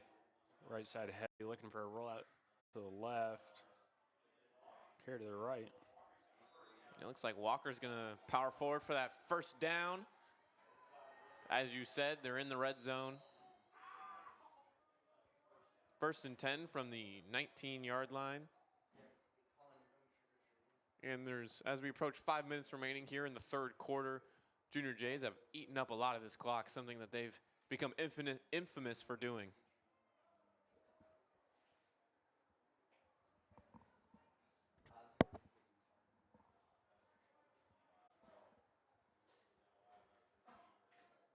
Leslie in the shotgun. Going to hand it off to Walker. Walker's going to make a really good cut here. He's still on his feet, breaks a couple tackles, and waltzes in. Touchdown, Junior Jays. That's his 2nd of the night. Great blocking by the line there. Hitting all their assignments. Letting Walker waltz through for the touchdown. Putting the Junior Jays up by 20 before the extra point. Rory McGarry looking to make it 21. And yeah, I think that's just a great play. Angela Walker did everything right there, made one cut. You see a lot of these new running backs try to make one or more than one cut. It usually ends up them getting less yards. Walker was able to make that first one, break a couple tackles, and score as there's a flag there on the extra point.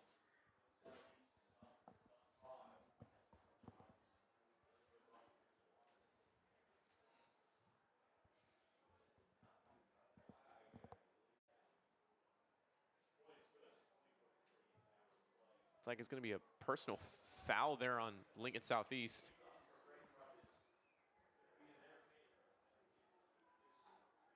And so that penalty, I believe, is going to be enforced on the kickoff.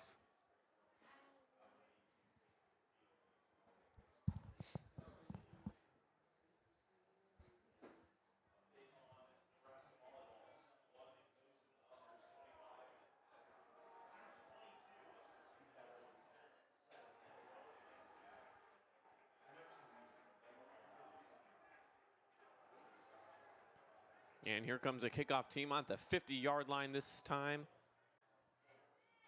for the Junior Jays. McGarry setting up.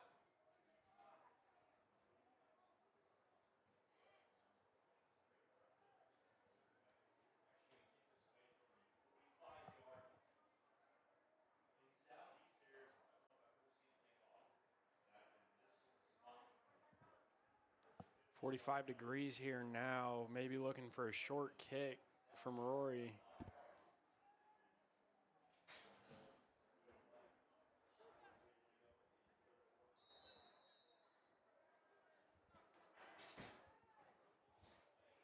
He'll go long. It's going to be first touchback of the game for McGarry.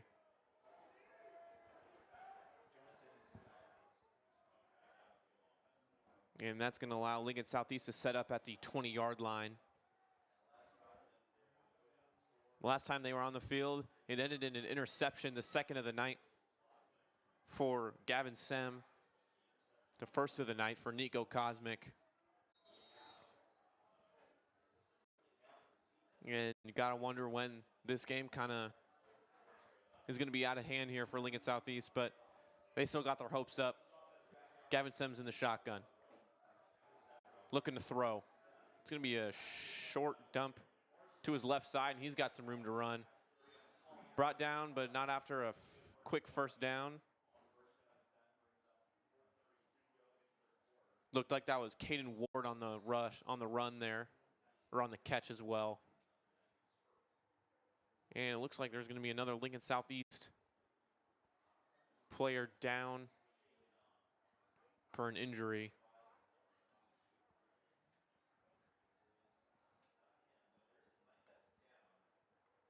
Since he's down for an injury, we'll be right back here on CPSN.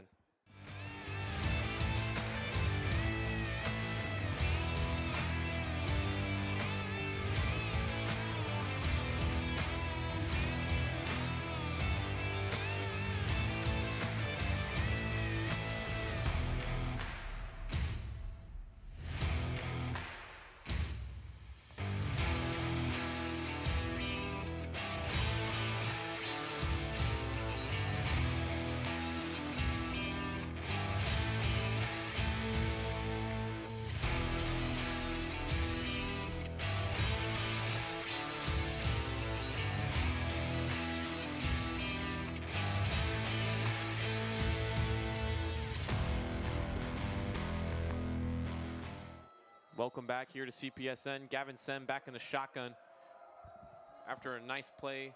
Completion to Cam Ward, and the snap is bobbled in the air, and he's going to be dropped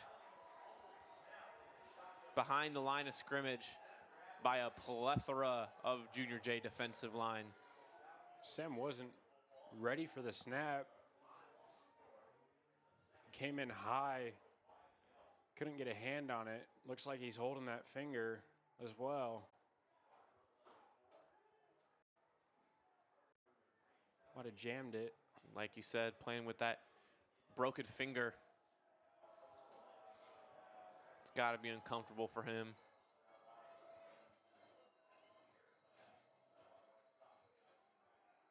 Drops back.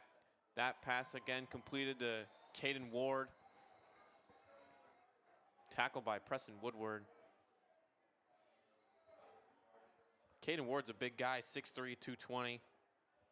Preston Woodward kind of had to give it his all to bring him down to the ground. But it was not in vain, for it's 3rd and 10 here for the Knights.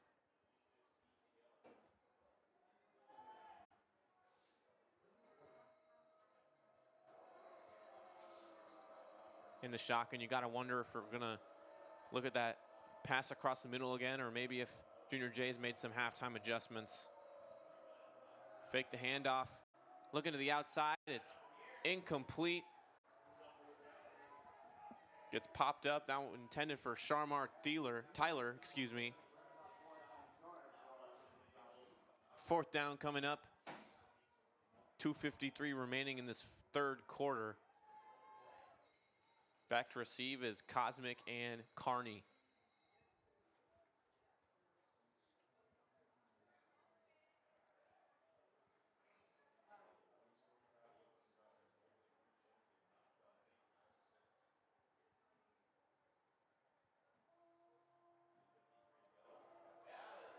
And it looks like it's going to be a fake, and it's incomplete, intended for number 12, Jackson Fitchie, and he's hit hard after the incompletion. Almost got it, but he had to kind of lean forward, and he got blown up. And he's a little slow to get up.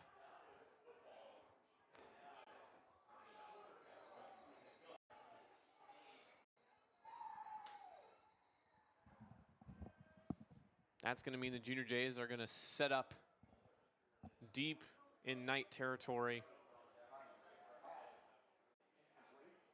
And we'll be right back here on CPSN.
Welcome back, everyone, to CPSN. Junior Jays in the Rhino formation. And they're going to take it to the left side with Angelo Walker. He's got a lot of blockers. He's still on his feet, and that's going to be a really good gain there. Well within the red zone.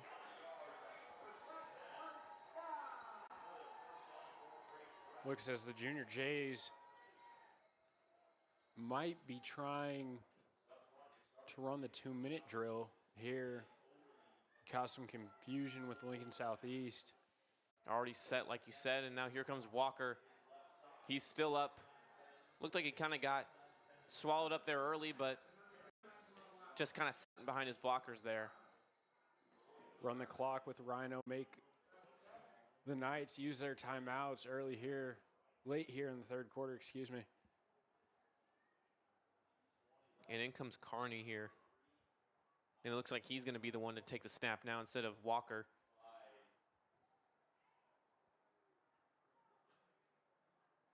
Here he goes. He's going to fake going to the left side and take it to the right, but he's going to be tackled after just a short gain. And now it's actually third down, but can't imagine they won't get it as it's just a yard.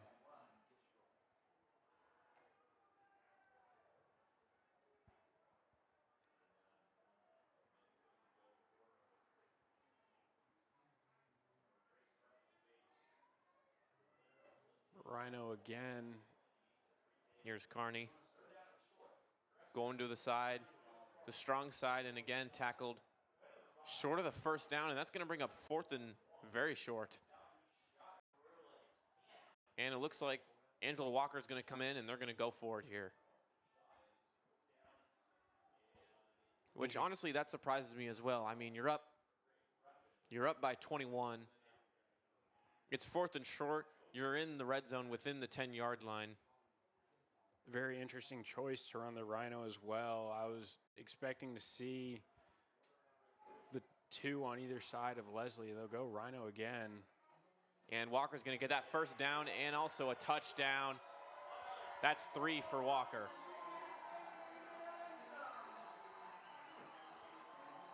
Prep's offensive line is not missing too many assignments here tonight. That Rhino formation has been very dominant in the majority of their games. Kind of their go-to when they need some yards, their go-to when they want to confuse the defense. And it worked super well there. And another flag before the ball's even snapped there.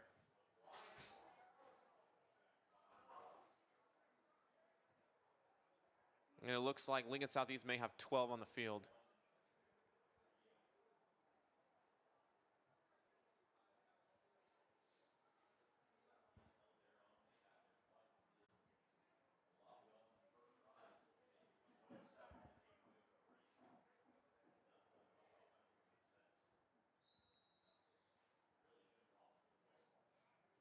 Gary's extra point is up and good. 31-3, your score. Under a minute left here in the third quarter. Don't go anywhere. More football coming up next.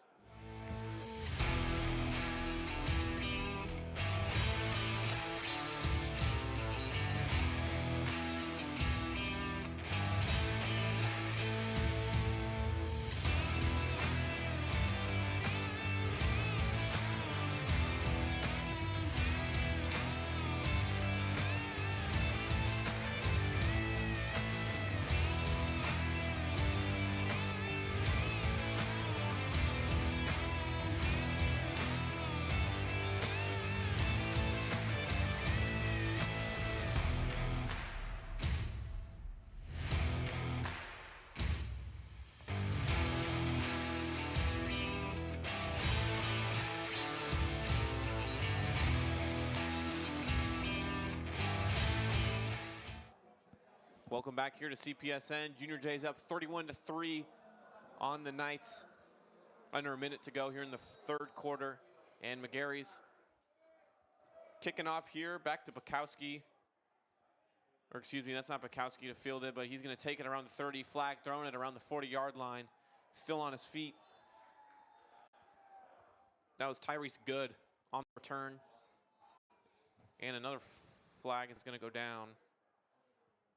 And it looks like they may get Lincoln Southeast for holding here. Excuse me, that's not another flag. That was just the first flag.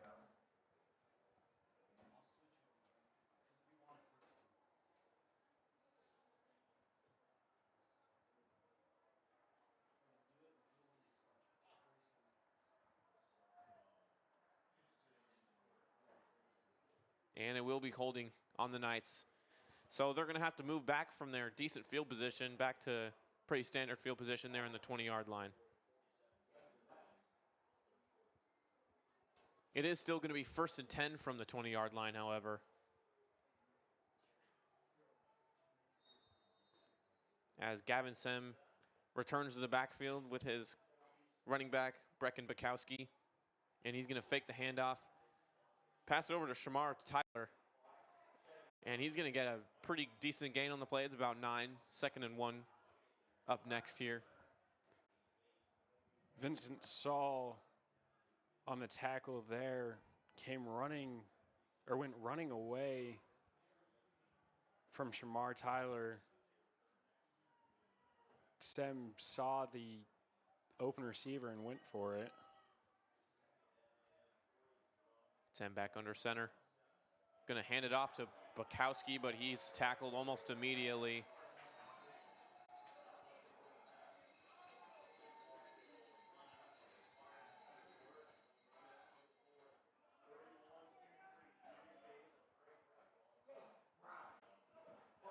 Jake Brock on the tackle there. Early. 3rd and 1. And that is how the third quarter will end. 31-3, Junior Jay's up. 3rd and 3 for Lincoln Southeast coming up next here on CPSN.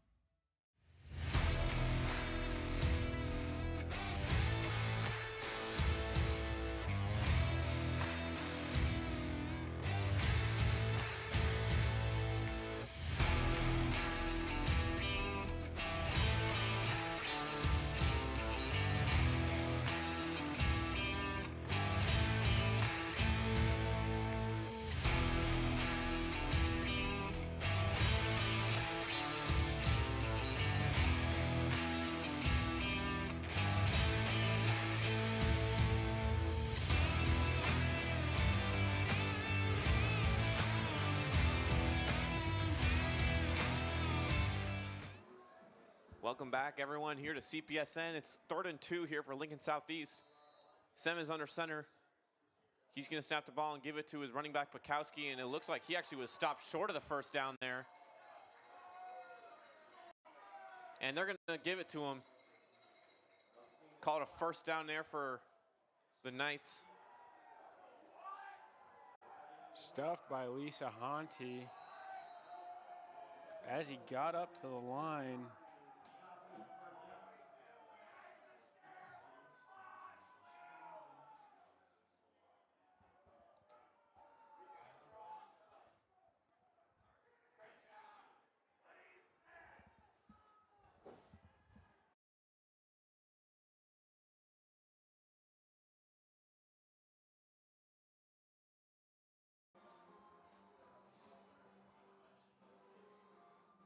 looks like the officials are going to talk about this one.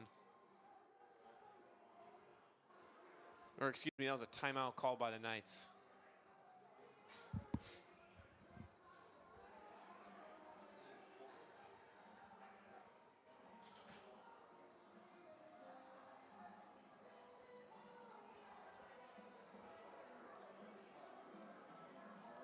Weather has only gotten colder. 41 degrees, your temperature here in Omaha.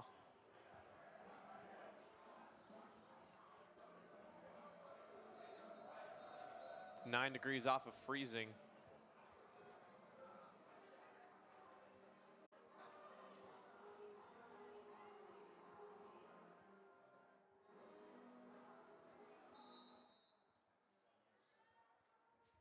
First and 10 here for Lincoln Southeast. Sem's going to pitch it back out over to Mason Meta on the right side, and he's not going to find much success there as it's 2nd and 9. Caden Ward in the backfield looked to be shaking his hand out. Looked like he got jammed in a block.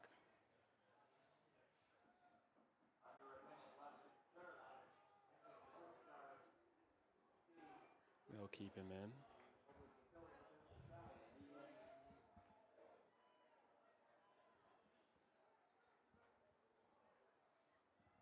Sem back in the shotgun here, 2nd and 9. He has to jump up to get the snap, and that looked to be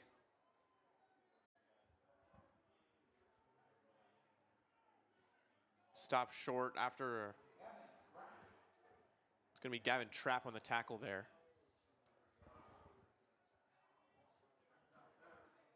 Third and 11, it looks like.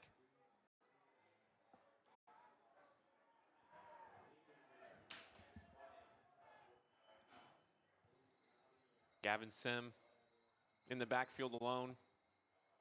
It's going to look to throw the ball, and it's going to be complete to Mason Meta, and he's going to be tackled maybe just short of the first down. It's going to rely on a spot here, and they're not going to give it to him. They're going to call it 4th and 1, but I mean, you got to go for it here if you're Lincoln Southeast. Some new defensive line personnel in for the Junior Jays as well.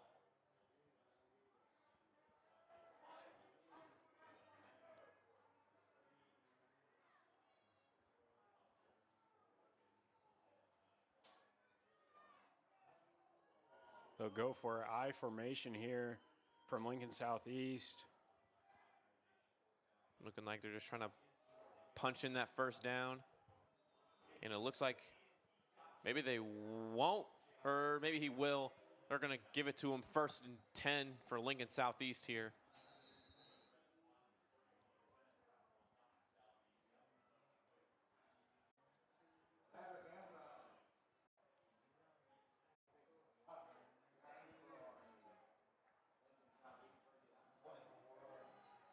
First and 10 here for Lincoln Southeast. Gavin Sem returns to the shotgun formation. Gonna fake the handoff. He's gonna have to roll out, and that pass is caught, but then he's blown up by 2 Junior J defenders. Highly pressured by number 55, Jake Brock there.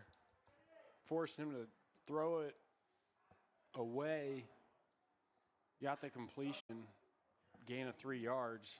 Looked like that 2 yards, excuse me. Looked like that tackle was made by 30 David Heine and number 20 Grant Harpster. A pair of sophomores who've made their mark here on the Junior J defense.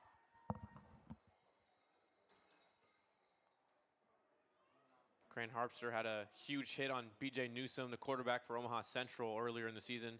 Knocked his helmet off at the goal line. And Sem's gonna fumble the snap there, and he's gonna be forced to throw it out of bounds, and it's 3rd and 8 coming up.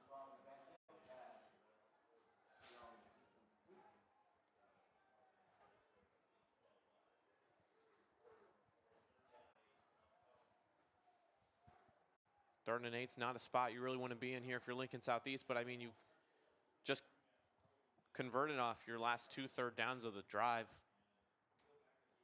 If I'm Lincoln East, you got to throw that pass up the middle, get the Junior J's weakness this game.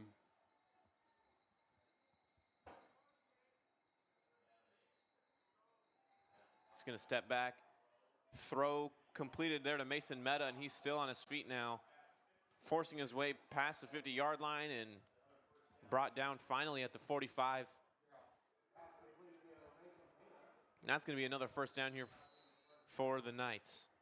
Junior Jays seem to be content with letting up these short passes, letting the clock run quickly.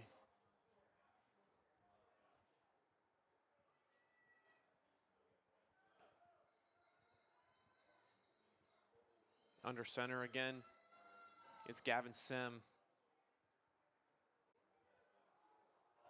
pitch. This time it's over to 23, Beckham Rice, and he's going to find an open lane, force his way for a nice gain of around 5. Angelo Walker firing in with the blitz. That's something we've seen a good amount tonight. A lot of blitzing from both teams. Which I feel like is something that you don't see too much of.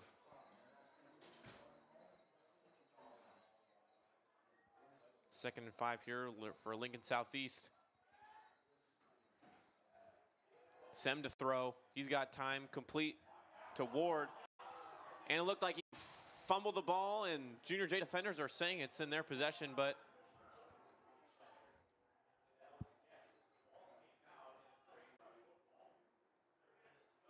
and it looks like they will give it to the Junior Jays. Fumble recovery. David Heine jumping on that quickly. Sophomore started for Vincent Saul when he was injured, just getting back. His first game tonight, Vincent Saul. That's going to make it 1st and 10 for the Junior Jays with 6:49 remaining to go in the game. And I mean, knowing the Junior Jays, knowing their kind of offense, I wouldn't be surprised if they just run the ball like crazy and run out the rest of the clock. I would expect to see a lot of Rhino and a lot of the two in between, or Leslie in between the two.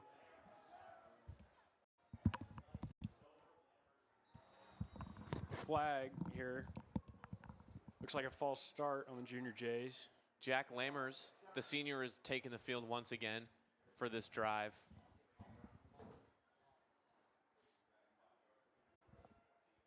It's going to make it 1st and 15 after that false start.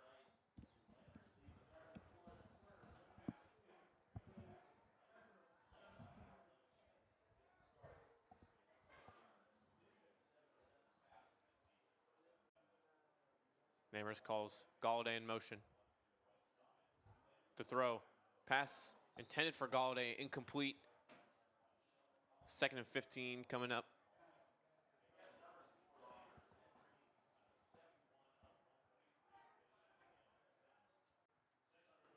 Ford checks into the game here.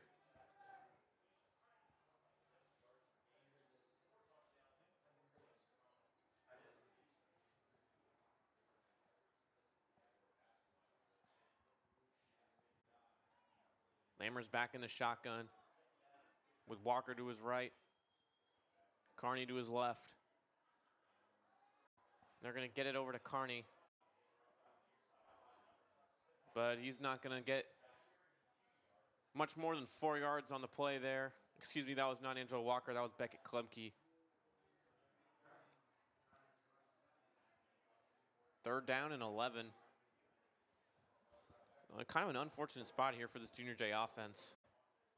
Kind of want to get those first downs. You want to run out the clock. You want to stay in control of the game and force Lincoln Southeast to play your style.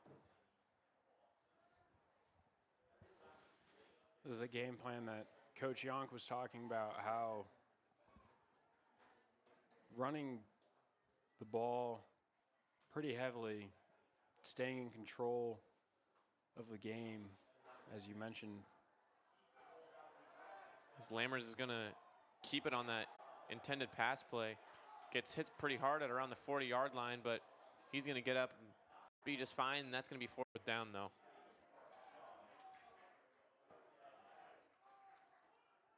And the punt unit's going to take the field here for the Junior Jays.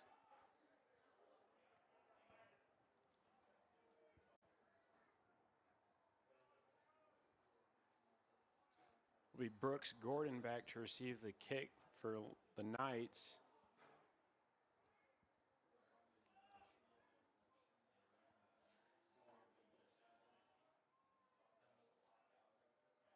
It's going to be Angelo Walker to punt it away.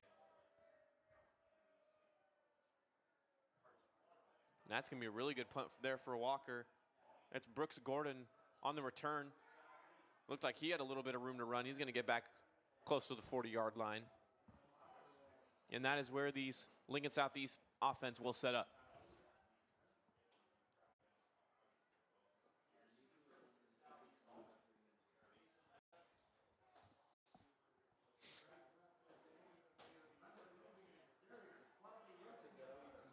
First and 10 from the 39-yard line.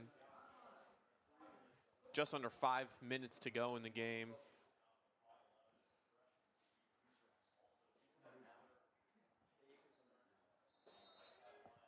Lincoln Southeast should be looking to run for a little bit and get the passing game going.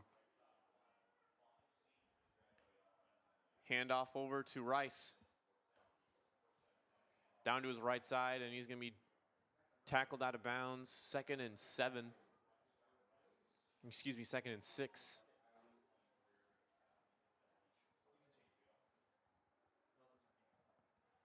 It's like he didn't quite make it out of bounds as the clock is still going.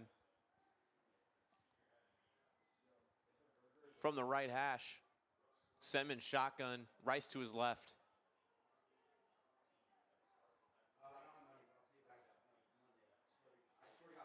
Hands it over to Rice, up the middle, and he's going to get that first down. This is what we've seen a lot out of Lincoln Southeast in this game. They show some really good early on in the drive, and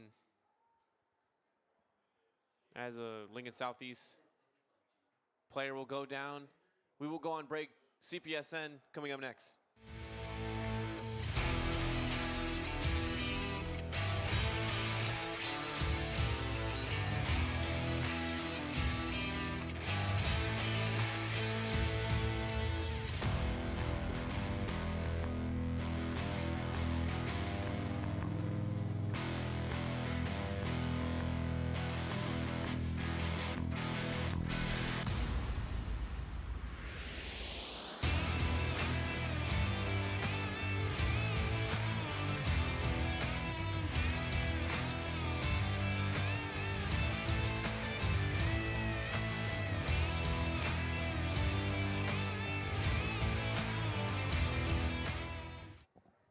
Welcome back to CPSN. We have Semin shotgun.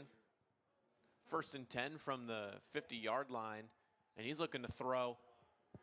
Passes looks to be incomplete, but we're going to wait for the call. And looks like they're going to rule that incomplete. 2nd and 10 from the 50. Caden Ward with the attended pass. Looks to be mad at himself as he comes out. A little frustration. I mean, you can't be mad at yourself on that. It's going out of bounds. You kind of had to do a toe touch. You had 2 Junior J defenders on you. Now here's Sem again in the shotgun with Rice to his left. They're going to give it to Rice, and he's going to be tackled after a gain of 2. That's going to bring up 3rd and long.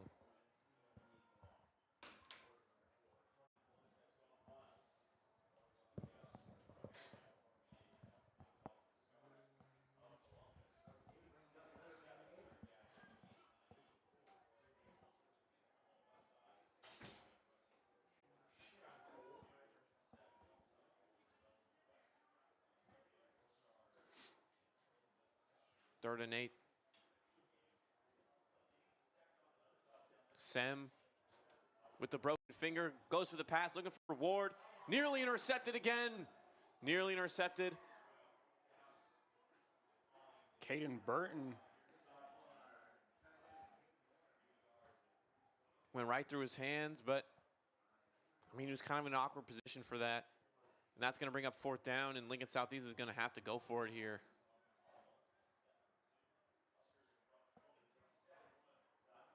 Down 28.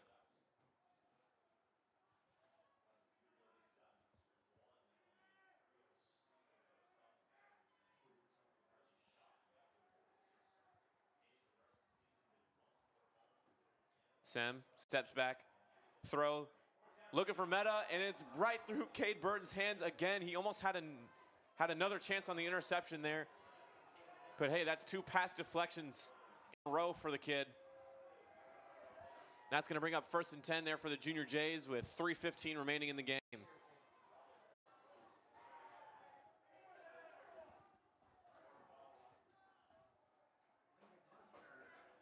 Cade Burton, the 5'10 sophomore, seeing some minutes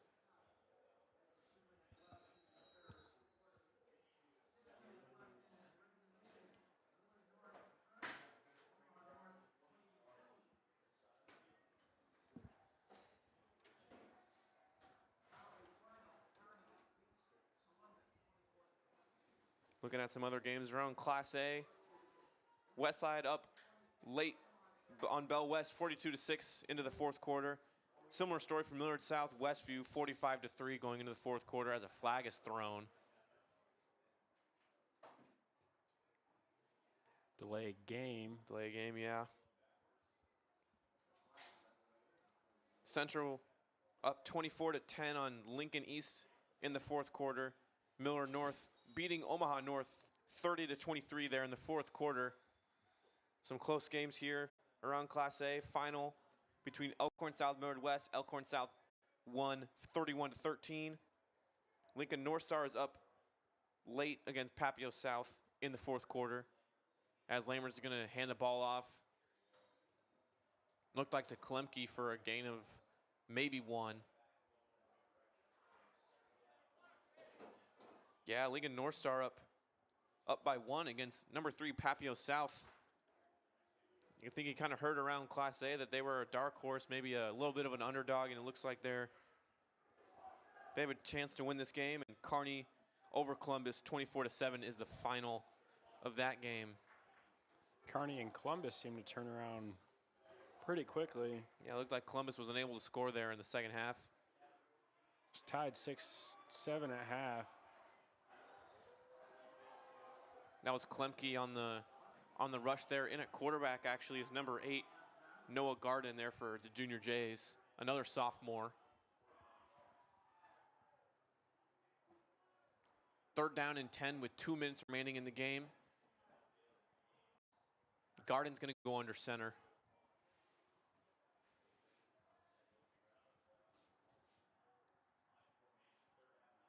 Like Will Tripp in at fullback as well.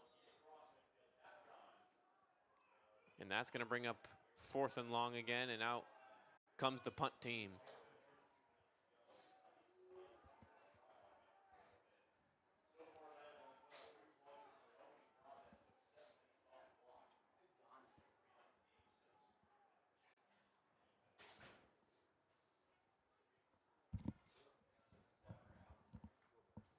Junior Jays taking their time here, trying to drain that clock.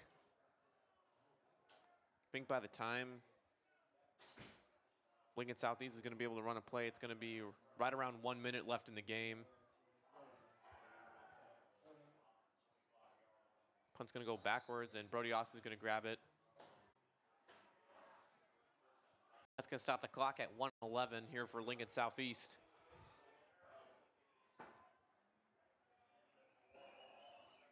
Looking forward, winner of this game will face the winner of Central and Lincoln East. Central's up 14 points in the fourth quarter, 24-10.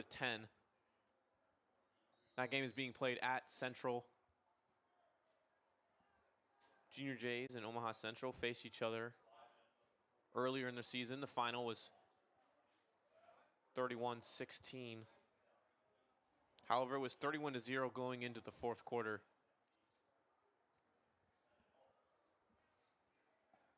As Lincoln Southeast is going to get a nice 5-yard gain on the play, as we are now under a minute left.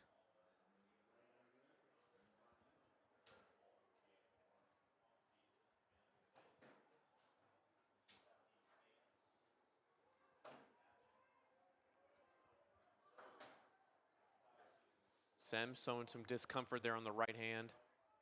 And it's going to be another run over to Rice. And he's going to get the first down, though. And a late flag is thrown at around the 30-yard line. That's going to stop the clock at 27 seconds.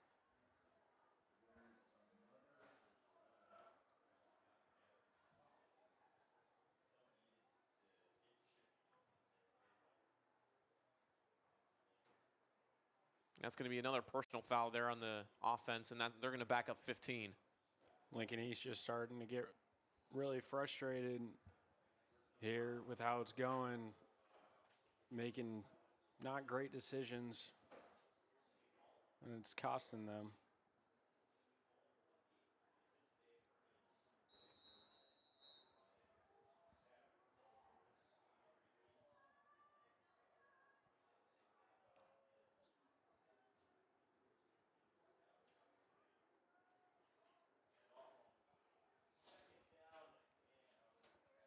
Handoff will get a couple yards here.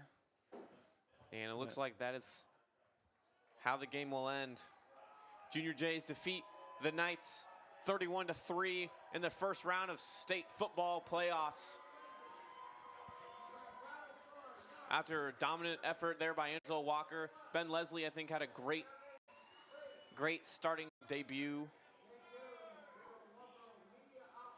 It's great to see what to look forward to for prep for the playoffs, for the rest of this playoff season, postseason.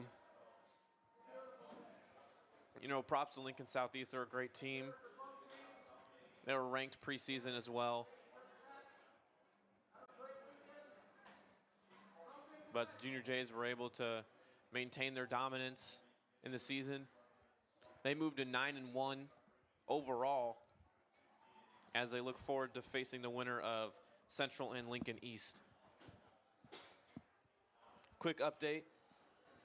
Miller North is beating Omaha North. However, just by 1 now. It's 30-29 late in the fourth quarter for them.